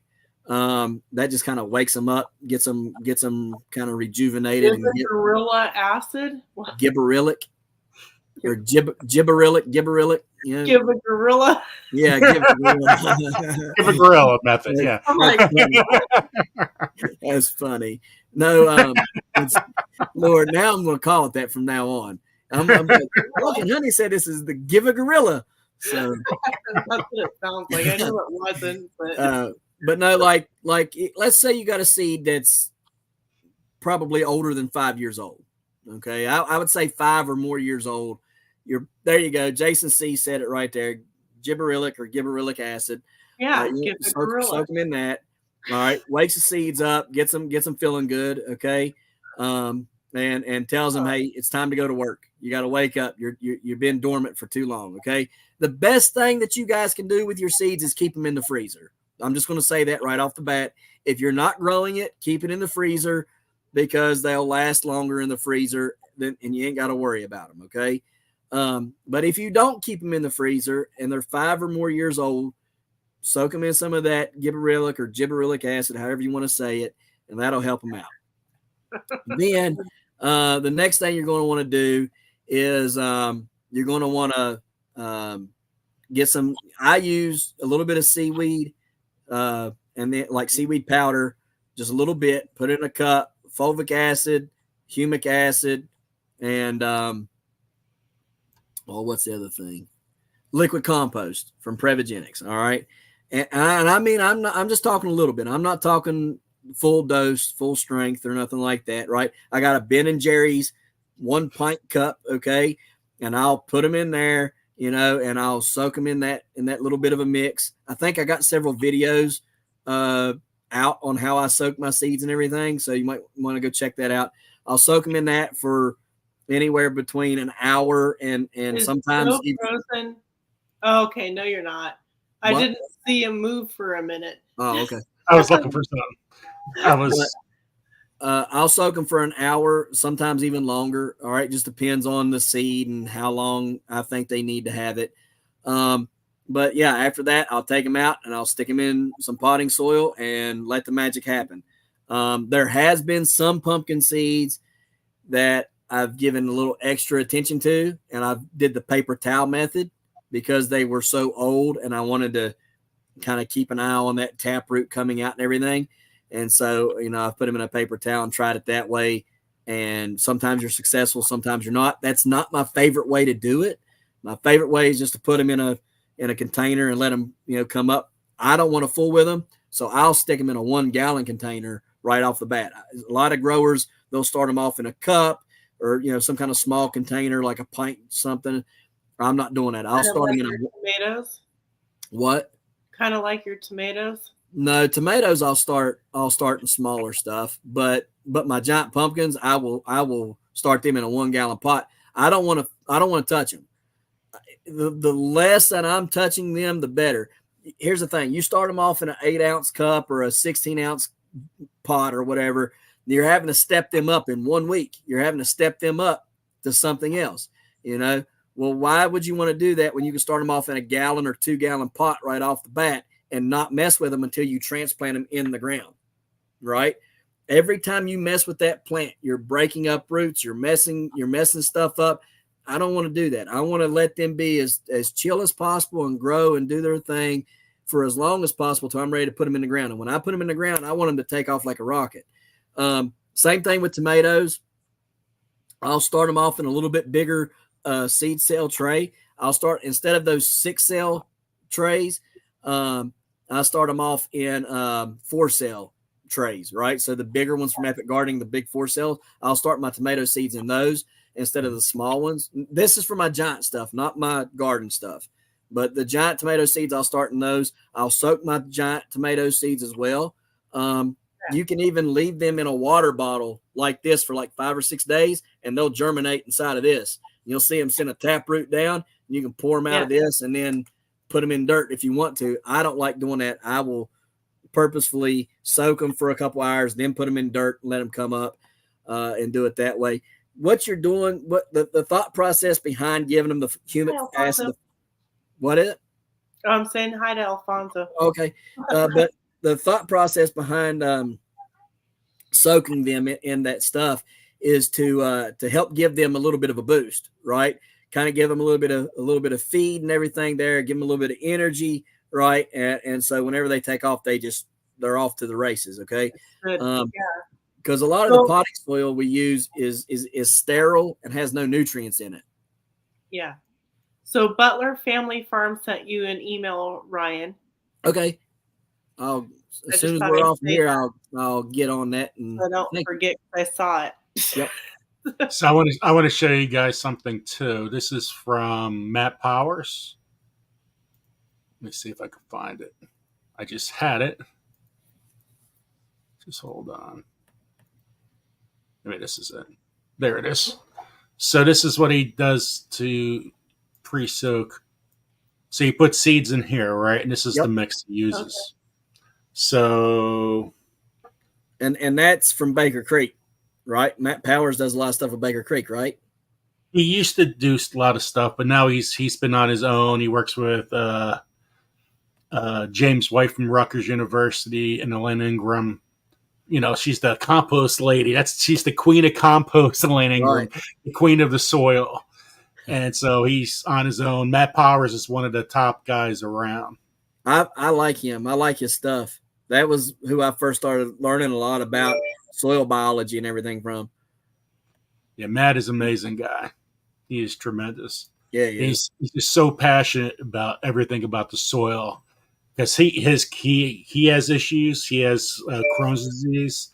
His wife had cancer. His son has autoimmune issues. And so he needed to change the way. He was in a band, a Rachel Ray's band, making tons of money, enjoying New York life. And he had to change his ways. Right. Looking to try to change everything for his whole family. Right. And so we went into the soil because healthy soil equals healthy plant. Healthy plant equals healthy you. Healthy you equals healthy world. So that's right. Start at the bottom and build a good foundation. Oh, without a doubt. I can't believe it's already we only got about 20 minutes or so left. This is absolutely insane. I feel like we didn't get anywhere. Well, Alfonso has a good question, and I don't know what to say about that. Alonzo did?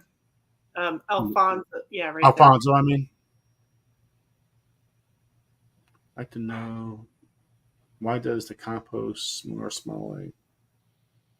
Well, you know what? Good compost shouldn't smell. No, that's exactly what I was going to say. I mean, it should smell like dirt. You know? Yeah. I mean, if you ever went out in the woods and grabbed a handful of dirt from underneath the leaves and smell that, that's good. That's what it should smell like. It should be cologne. So, whoop whoop. Yeah, right. Right, exactly. Yeah. So, we've been talking about, how to grow the biggest fruit. So we talked about a little bit about choosing the right seed, but we didn't talk about planting at the right time. Because the bigger pumpkin you grow, you got to start earlier. You can't expect it to plant it in spring and all of a sudden, oh, here we are. Oh, frost just killed everything. Whoop! Looks like my pumpkin's not going to be. It's a 30-pound pumpkin. Yeah. When did you start to learn that part out? So in 2021, I'd already, like I said, I'd already tried out some stuff in 2020, which I just planted seeds in the dirt in 2020. Just outside in the garden, just planted them. But then in 2020, I watched a lot of videos. Learned a lot about, how to start them indoors and, early and all that. And so in 2021, in April, I start my seeds in April. Transplanted out between the 15th of May and the June 1st. I pollinate somewhere around the 20th of June through the 4th of July, is where I pollinate. I mean, I would like to get it sooner. I should have got it sooner this year, but I didn't because you hand pollinate all your pumpkins. Yeah, I hand pollinate them. Yep. Wow, you're really into this pumpkin thing. Wow. Oh, I know. Look, I breed them like dogs. I literally look at certain things and I like this and I like this. And I want them to have babies. Okay. All right. And those seeds are the babies. All right. So yeah, I breed them like dogs. I literally. Wow. Yeah. I can tell you the full genealogy of my pumpkins. I'm just I'll soak these seeds in water and I'll put good compost and I'll plant them. No, I just want something to grow. I can tell you my great grandparents of both parents of my pump, whenever they go to breed, I know everything about it. But yeah, so there's some guys who will build mini hoop houses out and they'll plant out in April and they'll put heaters out there. They'll put soil cables down and they'll have these little mini hoop houses out. I'm just not that dedicated. I'm going to tell you now, I am not trying to grow a 2,000-pound pumpkin. 1,000 to 1,500 pounds, I'm happy all day long with that. I don't care about a 2,000-pound pumpkin. It just does not do it for me. I want to grow everything else. If I've focused on a 2,000-pound pumpkin, I don't have time for anything else, right? And so I like growing everything else. And so 1,000 to 1,500 pounds is good enough for me, and I can accomplish that, by planting out this week, or last week rather, between last week and June 1st, and pollinating somewhere between June 20th and the 4th of July. And I'll hit that 1,000-pound plus mark every time. Now, if you want to do bigger and you want to hit 1,500 pound to 2,000 plus pounds, then you're going to have to start seeds the first part of April. You're going to have them out by April 15th. You're going to have soil cables in the ground. You're going to have heaters in there. You're going to have light because we don't have enough light at that time. You're going to have to make sure that the soil temperature is 75 degrees. You're going to have to make sure that your air temperature doesn't get above 85 degrees because the pumpkin don't want anything past that. If it gets past that, then it starts to transpire too much and it gets wilty and nasty and it don't want to grow and it won't grow. So do you have to rotate the pumpkin so it doesn't get icky on the bottom? No. You put you if you tried to rotate a pumpkin, you'd break it off a vine. I don't know how you do those. Yeah. So what you do is you get 1 inch or 1.5 inch foam board, and you drill holes in the foam board so the water can go through. You set at least 2 inches of sand on top of that foam board, and when it's a baby, all right. And I'm talking like that big, okay. And you just let it grow on that sand, and that's what it does. It grows on that sand on top of that foam board, and there's no ground contact. You know, the sand dries off quick, and yeah. And what music do they like? They like classical. Mozart is a favorite. Chopin, Bach, Beethoven. Here's the thing. Seriously. All right. So birds that chirp early in the morning have this thing called sonic something. I can't remember the last part of it. And what it does is that sound opens the stomatas up so that the stomatas can start receiving the CO2 and uptaking nutrients and stuff like that through the leaves and everything. It's been proven that if you play music of certain notes, that it will open those stomatas up, just like the birds chirping. Well, I'm okay with that music. So look, I'm literally going to do tests this year because I just found this out over the wintertime. So this year I'm going to do tests playing music to my pumpkins, all right, and see if the ones that I play it to will grow bigger than the ones I don't. You should do heavy metal for one. That's not a tone that they're going to like.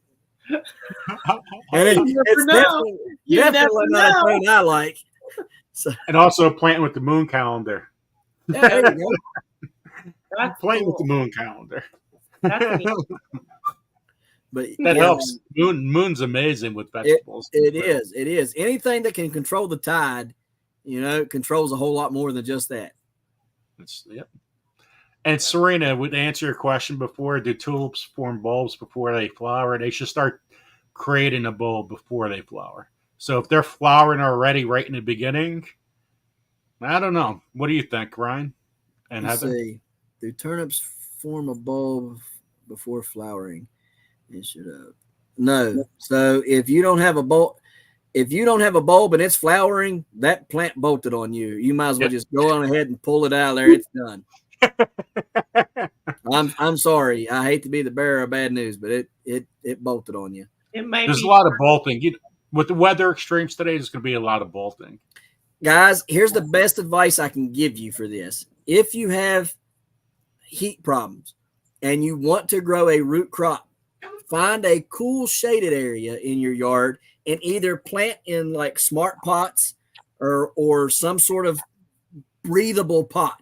You want a fabric pot that can breathe. Okay. Raised beds are great until it's too hot for a root crop. And then they're just holding all that heat and they can't do anything with it. Okay. So that's why I say growing like a smart pot raised bed or a smart pot, because it's breathable. That fabric will breathe and stuff and it won't get as hot. So then it won't bolt. But then you can also transfer it to cooler places in the yard. So you could set it out and let it get that early morning cool sun, all right, that it needs to grow. And then when it gets hot, like, noonday, you can take and set it in the cool spot in your yard and keep it out of that hot heat and sun. And then in the evening, 5, 6 o'clock, bring it back out and get that cool evening sun. And that is how you grow successful root crops in the summertime. Yep. And shade cloth or even using like sheets and stuff like that. Shade cloth helps a lot. Posts up. Yep. And attach a sheet to block the sun from hitting your stuff. Yep. That helps a whole lot too.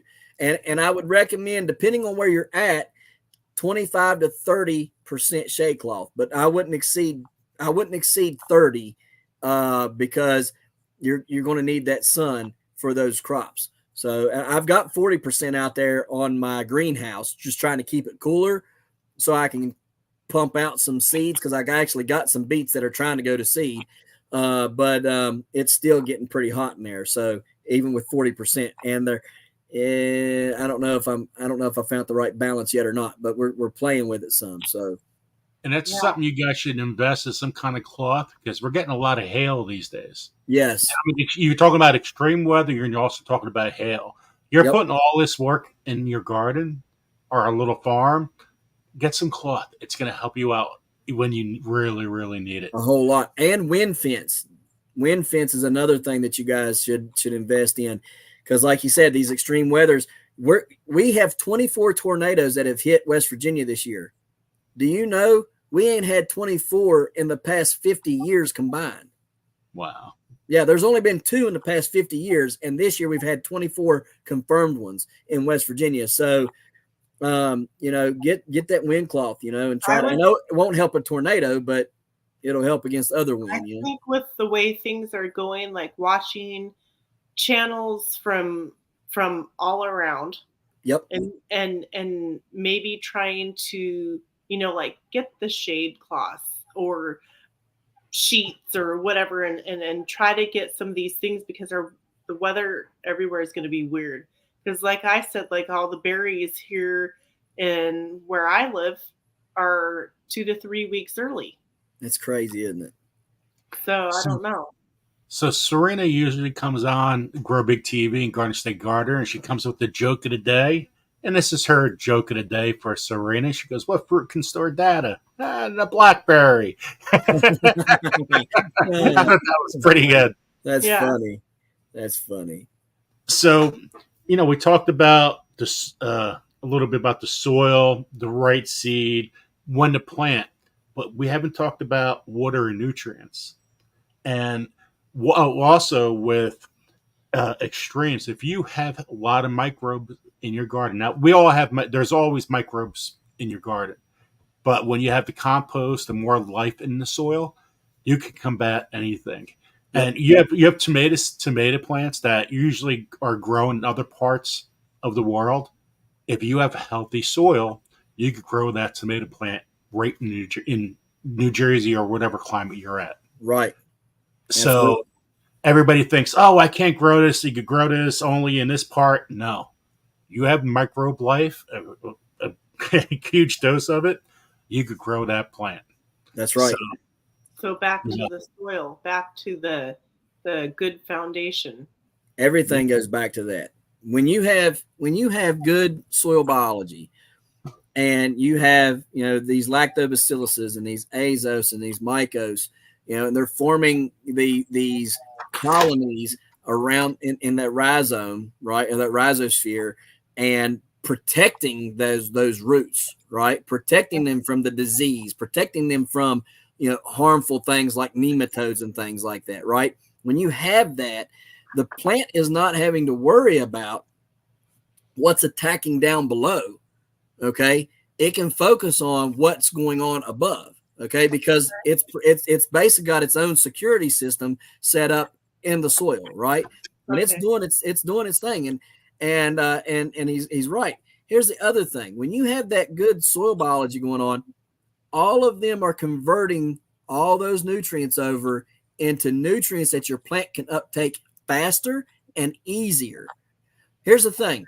All these products that we give, absolutely, right there. Mycos, right? Mycos, Azos, Versity, all these things we've talked about today.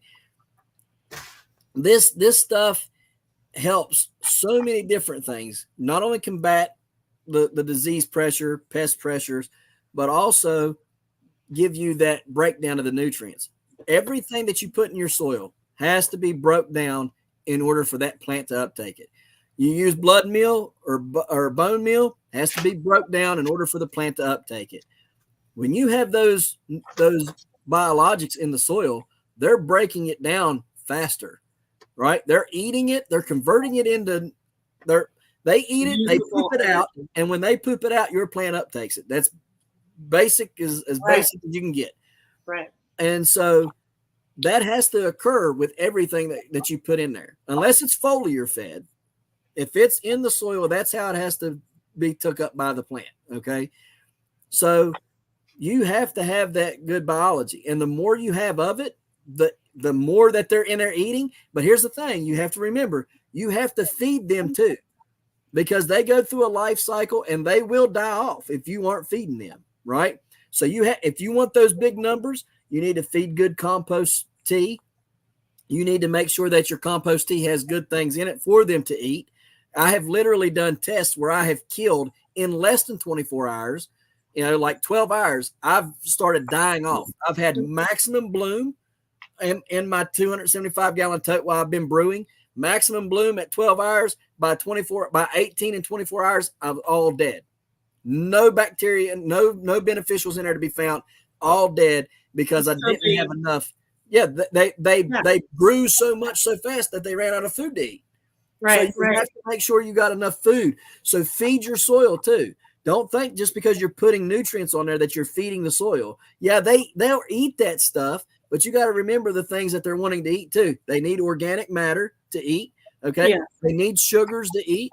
All right, so give them a little bit of molasses and things like that to feed them. Right, when you make that compost tea, make sure you put in a little extra, not just for the ones that you got in the tote, but for the ones that's already in the soil.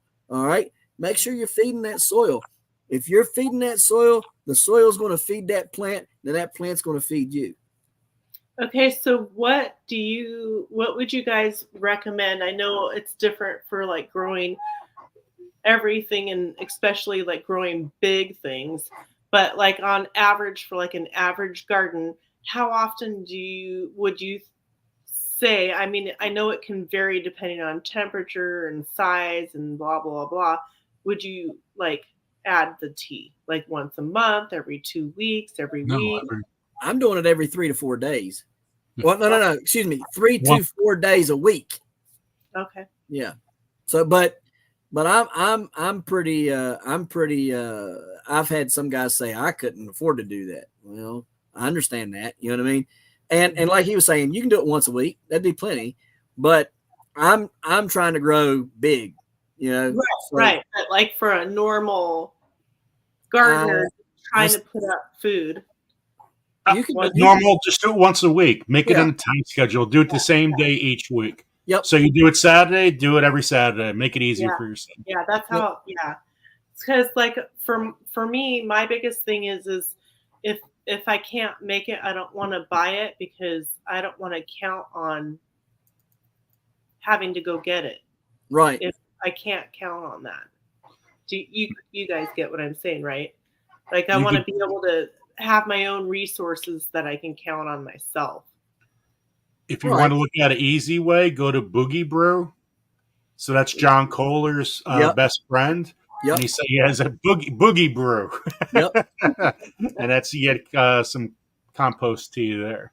Yep. Yeah. And Extreme Gardening's got compost tea, and you can make compost tea at your house. You know what I mean? Yeah. Oh yeah. With stuff. I do that. I do that. But you know, the thing is like I add Azos and Mycos and Versity to my compost tea. I don't know where I'm going to get Lactobacillus local, you know, just out in my garden. I don't know, out in the woods, you know, I mean, you can get different forms of mycelium, which is mycorrhiza. Okay. But here's the thing. You don't know if that's the good type of mycorrhiza or the bad type, because all you see is the mycelium growing. You don't know which one it is. There's some mycelium that steal from the plant, that rob the plant. And then there's some mycelium that feed the plant and give to the plant. All right. So if you go out there looking for natural mycelium, it's a 50-50 toss up on which one you're getting, right? You may get some good stuff in your leaf compost, right? You ever flip leaves over and you see this spider web of white growing on the ground, right? Or you flip an old board over and there's white growing on it. That's mycelium. Okay. That's mycorrhiza. All right. But the problem is you don't know which one it is. So you don't know if it's the one that takes from it or gives to it. Now, 9 times out of 10, it'll probably be the one that gives to the plant, because the majority of them give to the plants.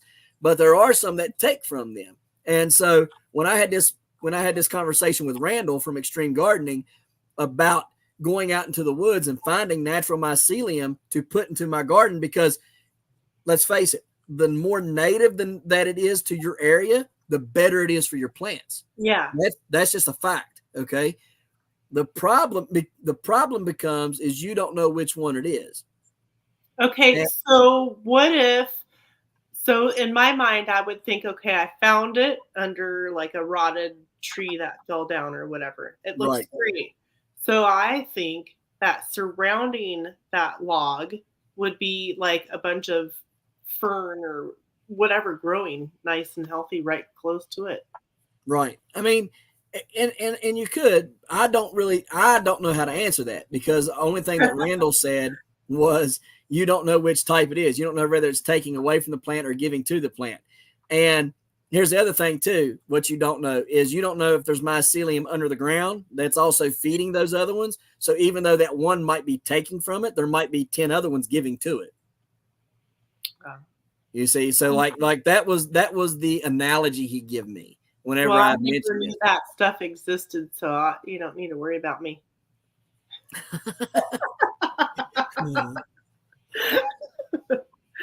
Oh, but that's interesting.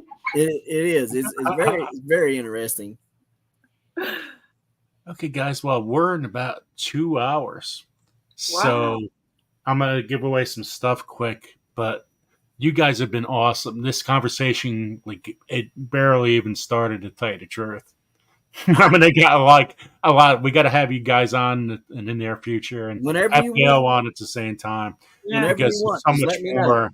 There's so much more we could chat about. Yeah, like absolutely. it's like you could do a marathon. I mean, Just I have wanted to talk about bee. fun. I wanted to talk about the bees too. You know, like with you're catching swarms, Heather. You know, Oh, I know. yeah. Do you still get little goosebumps on your arms when bees come around? You're like, oh, look here, little friend, let me pet you. You know. What do you? I seen people like pet bumblebees before. I do get excited whenever I see bees. I'm like, oh, look, you're so cute, but I don't want to hold it. I do. I always let them crawl on me. Like I'll let them crawl up on. My uncle has a picture. So just real quick, if anybody needs bees on the East Coast, go to Queen Wright Colonies. Queen Wright Colonies. That's my great uncle. He's been doing this since I've been alive or longer. Yeah, and my great grandfather ran it with him for a long time too. But he's got a picture on Queen Wright Colonies of 1,000 pounds of bees or something like that on him. He's standing on a scale, and he looks like and he has no suit on at all, right? And it's 1,000 pounds of bees on him. Go check that video, that picture out. It's pretty crazy. Maybe someday, but I'm not there yet. But I do, I do really love watching them and get excited. And if they land on me, I don't freak out or anything. Right. But I'm not one of those ones that's like got the bee. No. So, Serena, I would say 2 to 4 weeks, and you want a high humidity, high humidity, and I guess around temperature 60 degrees for potatoes to cure faster. It's something like that. So, I would say 2. Do you guys have any? What was the question? With curing the blue potatoes. Curing. Let me see where it is. I don't rinse them. I just let them cure right from the ground. You want to put them out of the sun, out of the rain, in an airy place, so no rain, no sunlight. Yeah. Exactly. Yeah, don't put too much thought into it. It's just stick them on a table or something, or on a grate or something out of the sun. Yep. That's exactly. Just like you do your onions. Yeah. Yep. Just out of the sun and not cleaned off. Just because they're blue, it doesn't really matter too much. I don't think so. Yeah. Because I've done the red ones, and it could be the same. Yep. Okay, guys. Well, guys, thank you so much. I'm going to spin the wheel, so if you guys want to stay around a little bit, stay around. And I'm just going to go to the wheel, and this is a lot of fun. So thank you guys so much. Thank you. Thank you for the invite. Yeah. So I'm going to take you guys off, go to the wheel, and hang around. Hold on. Remove. Let's go to the wheel quick. Then we got to spin it. Here's a Sunday Fun Day wheel. If you are a member, you automatically get put on the wheel. The higher the membership, the more times you guys get put on. You leave a comment in the registration post, then you'll be put on another time. So you could be put on 4 times during the chat. So here we during the spins. So let me shuffle a little bit. Let's give away 2 books right from the start. This one is The Complete Guide to Living by the Moon. So let's spin it. Oh, I forgot the polka, guys. Hold on. Oh my God, I didn't customize it. Hold on. We always got to go with the polka. I can't believe it. So you guys got to learn how I do this. So I look for polka. I go random polka. I go okay. Then I go back to customize. Then I put this around 17 seconds. After spin. I click on after spin. I like shouting a name out. I like to animate it. And then I go to appearance. I click the extra large. I put Sunday Fun Day in here. You can put pictures in here. You click save. You click on contours here. Okay. Okay, here we go. Living by the Moon book. And there's the polka!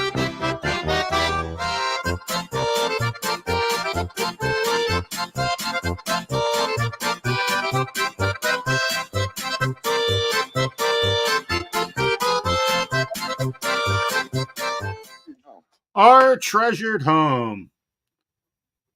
Congratulations to our treasured home. You got to be in the chat to win. You can't claim it after. You got to be in the chat. Now we got the Herbal Handbook. Good luck, everyone. The Herbal Handbook.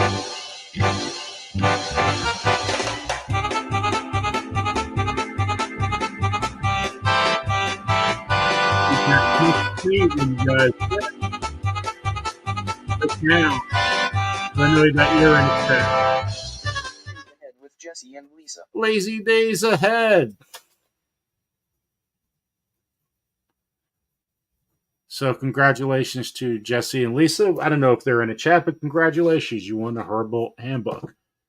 The next winner, you get 4 of these things of yarn. And that's the color. You get 4 of them. It's a blue and white. Good luck, everyone. Good luck.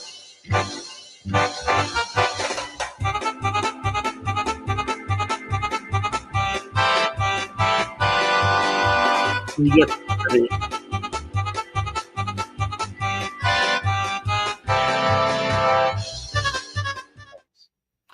Lady Bird Loves. I don't think Lisa's listening, but I hope she is. That's my friend Lisa. Congratulations to Lisa. Lisa has helped me so much on his site. It's unbelievable. So congratulations to Lady Bird. My Lady Bird. Here's a pound of love. And you could always choose seeds, guys. So you could always choose seeds. Here's a blue pound of love. So there we go. Blue pound of love.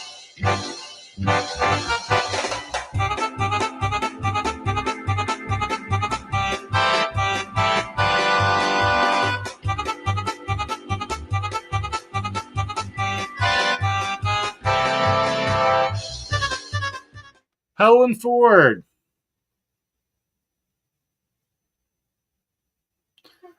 So Helen Ford is a, let's see if Helen Ford is here. So congratulations to the winners. So that's Helen Ford. Helen has helped me tremendously with this channel too. Sending envelopes, stamps, and a lot of stuff. Stamps cost a lot of money, guys. Stamps cost a lot of money. Congratulations to Helen Ford. So let me stop sharing this. So congratulations to the winners. Make sure you guys email me ASAP. It's already 9:10. We've been here for 2 hours and 10 minutes. Check out our on Grow Big TV Tuesday. We're not going Thursday. It's only Tuesday this week on Grow Big TV. We have Ken Somerville. It's about the biology of the soil. So we're going to talk all about the soil. And so hope you guys could check that out. We have been having some awesome guests on Grow Big TV. And I hope you guys become a member to this channel or Grow Big TV. It really helps us out in more ways than you could imagine. So anyway, guys, everyone take care. And congratulations to the winners. And we'll see you soon.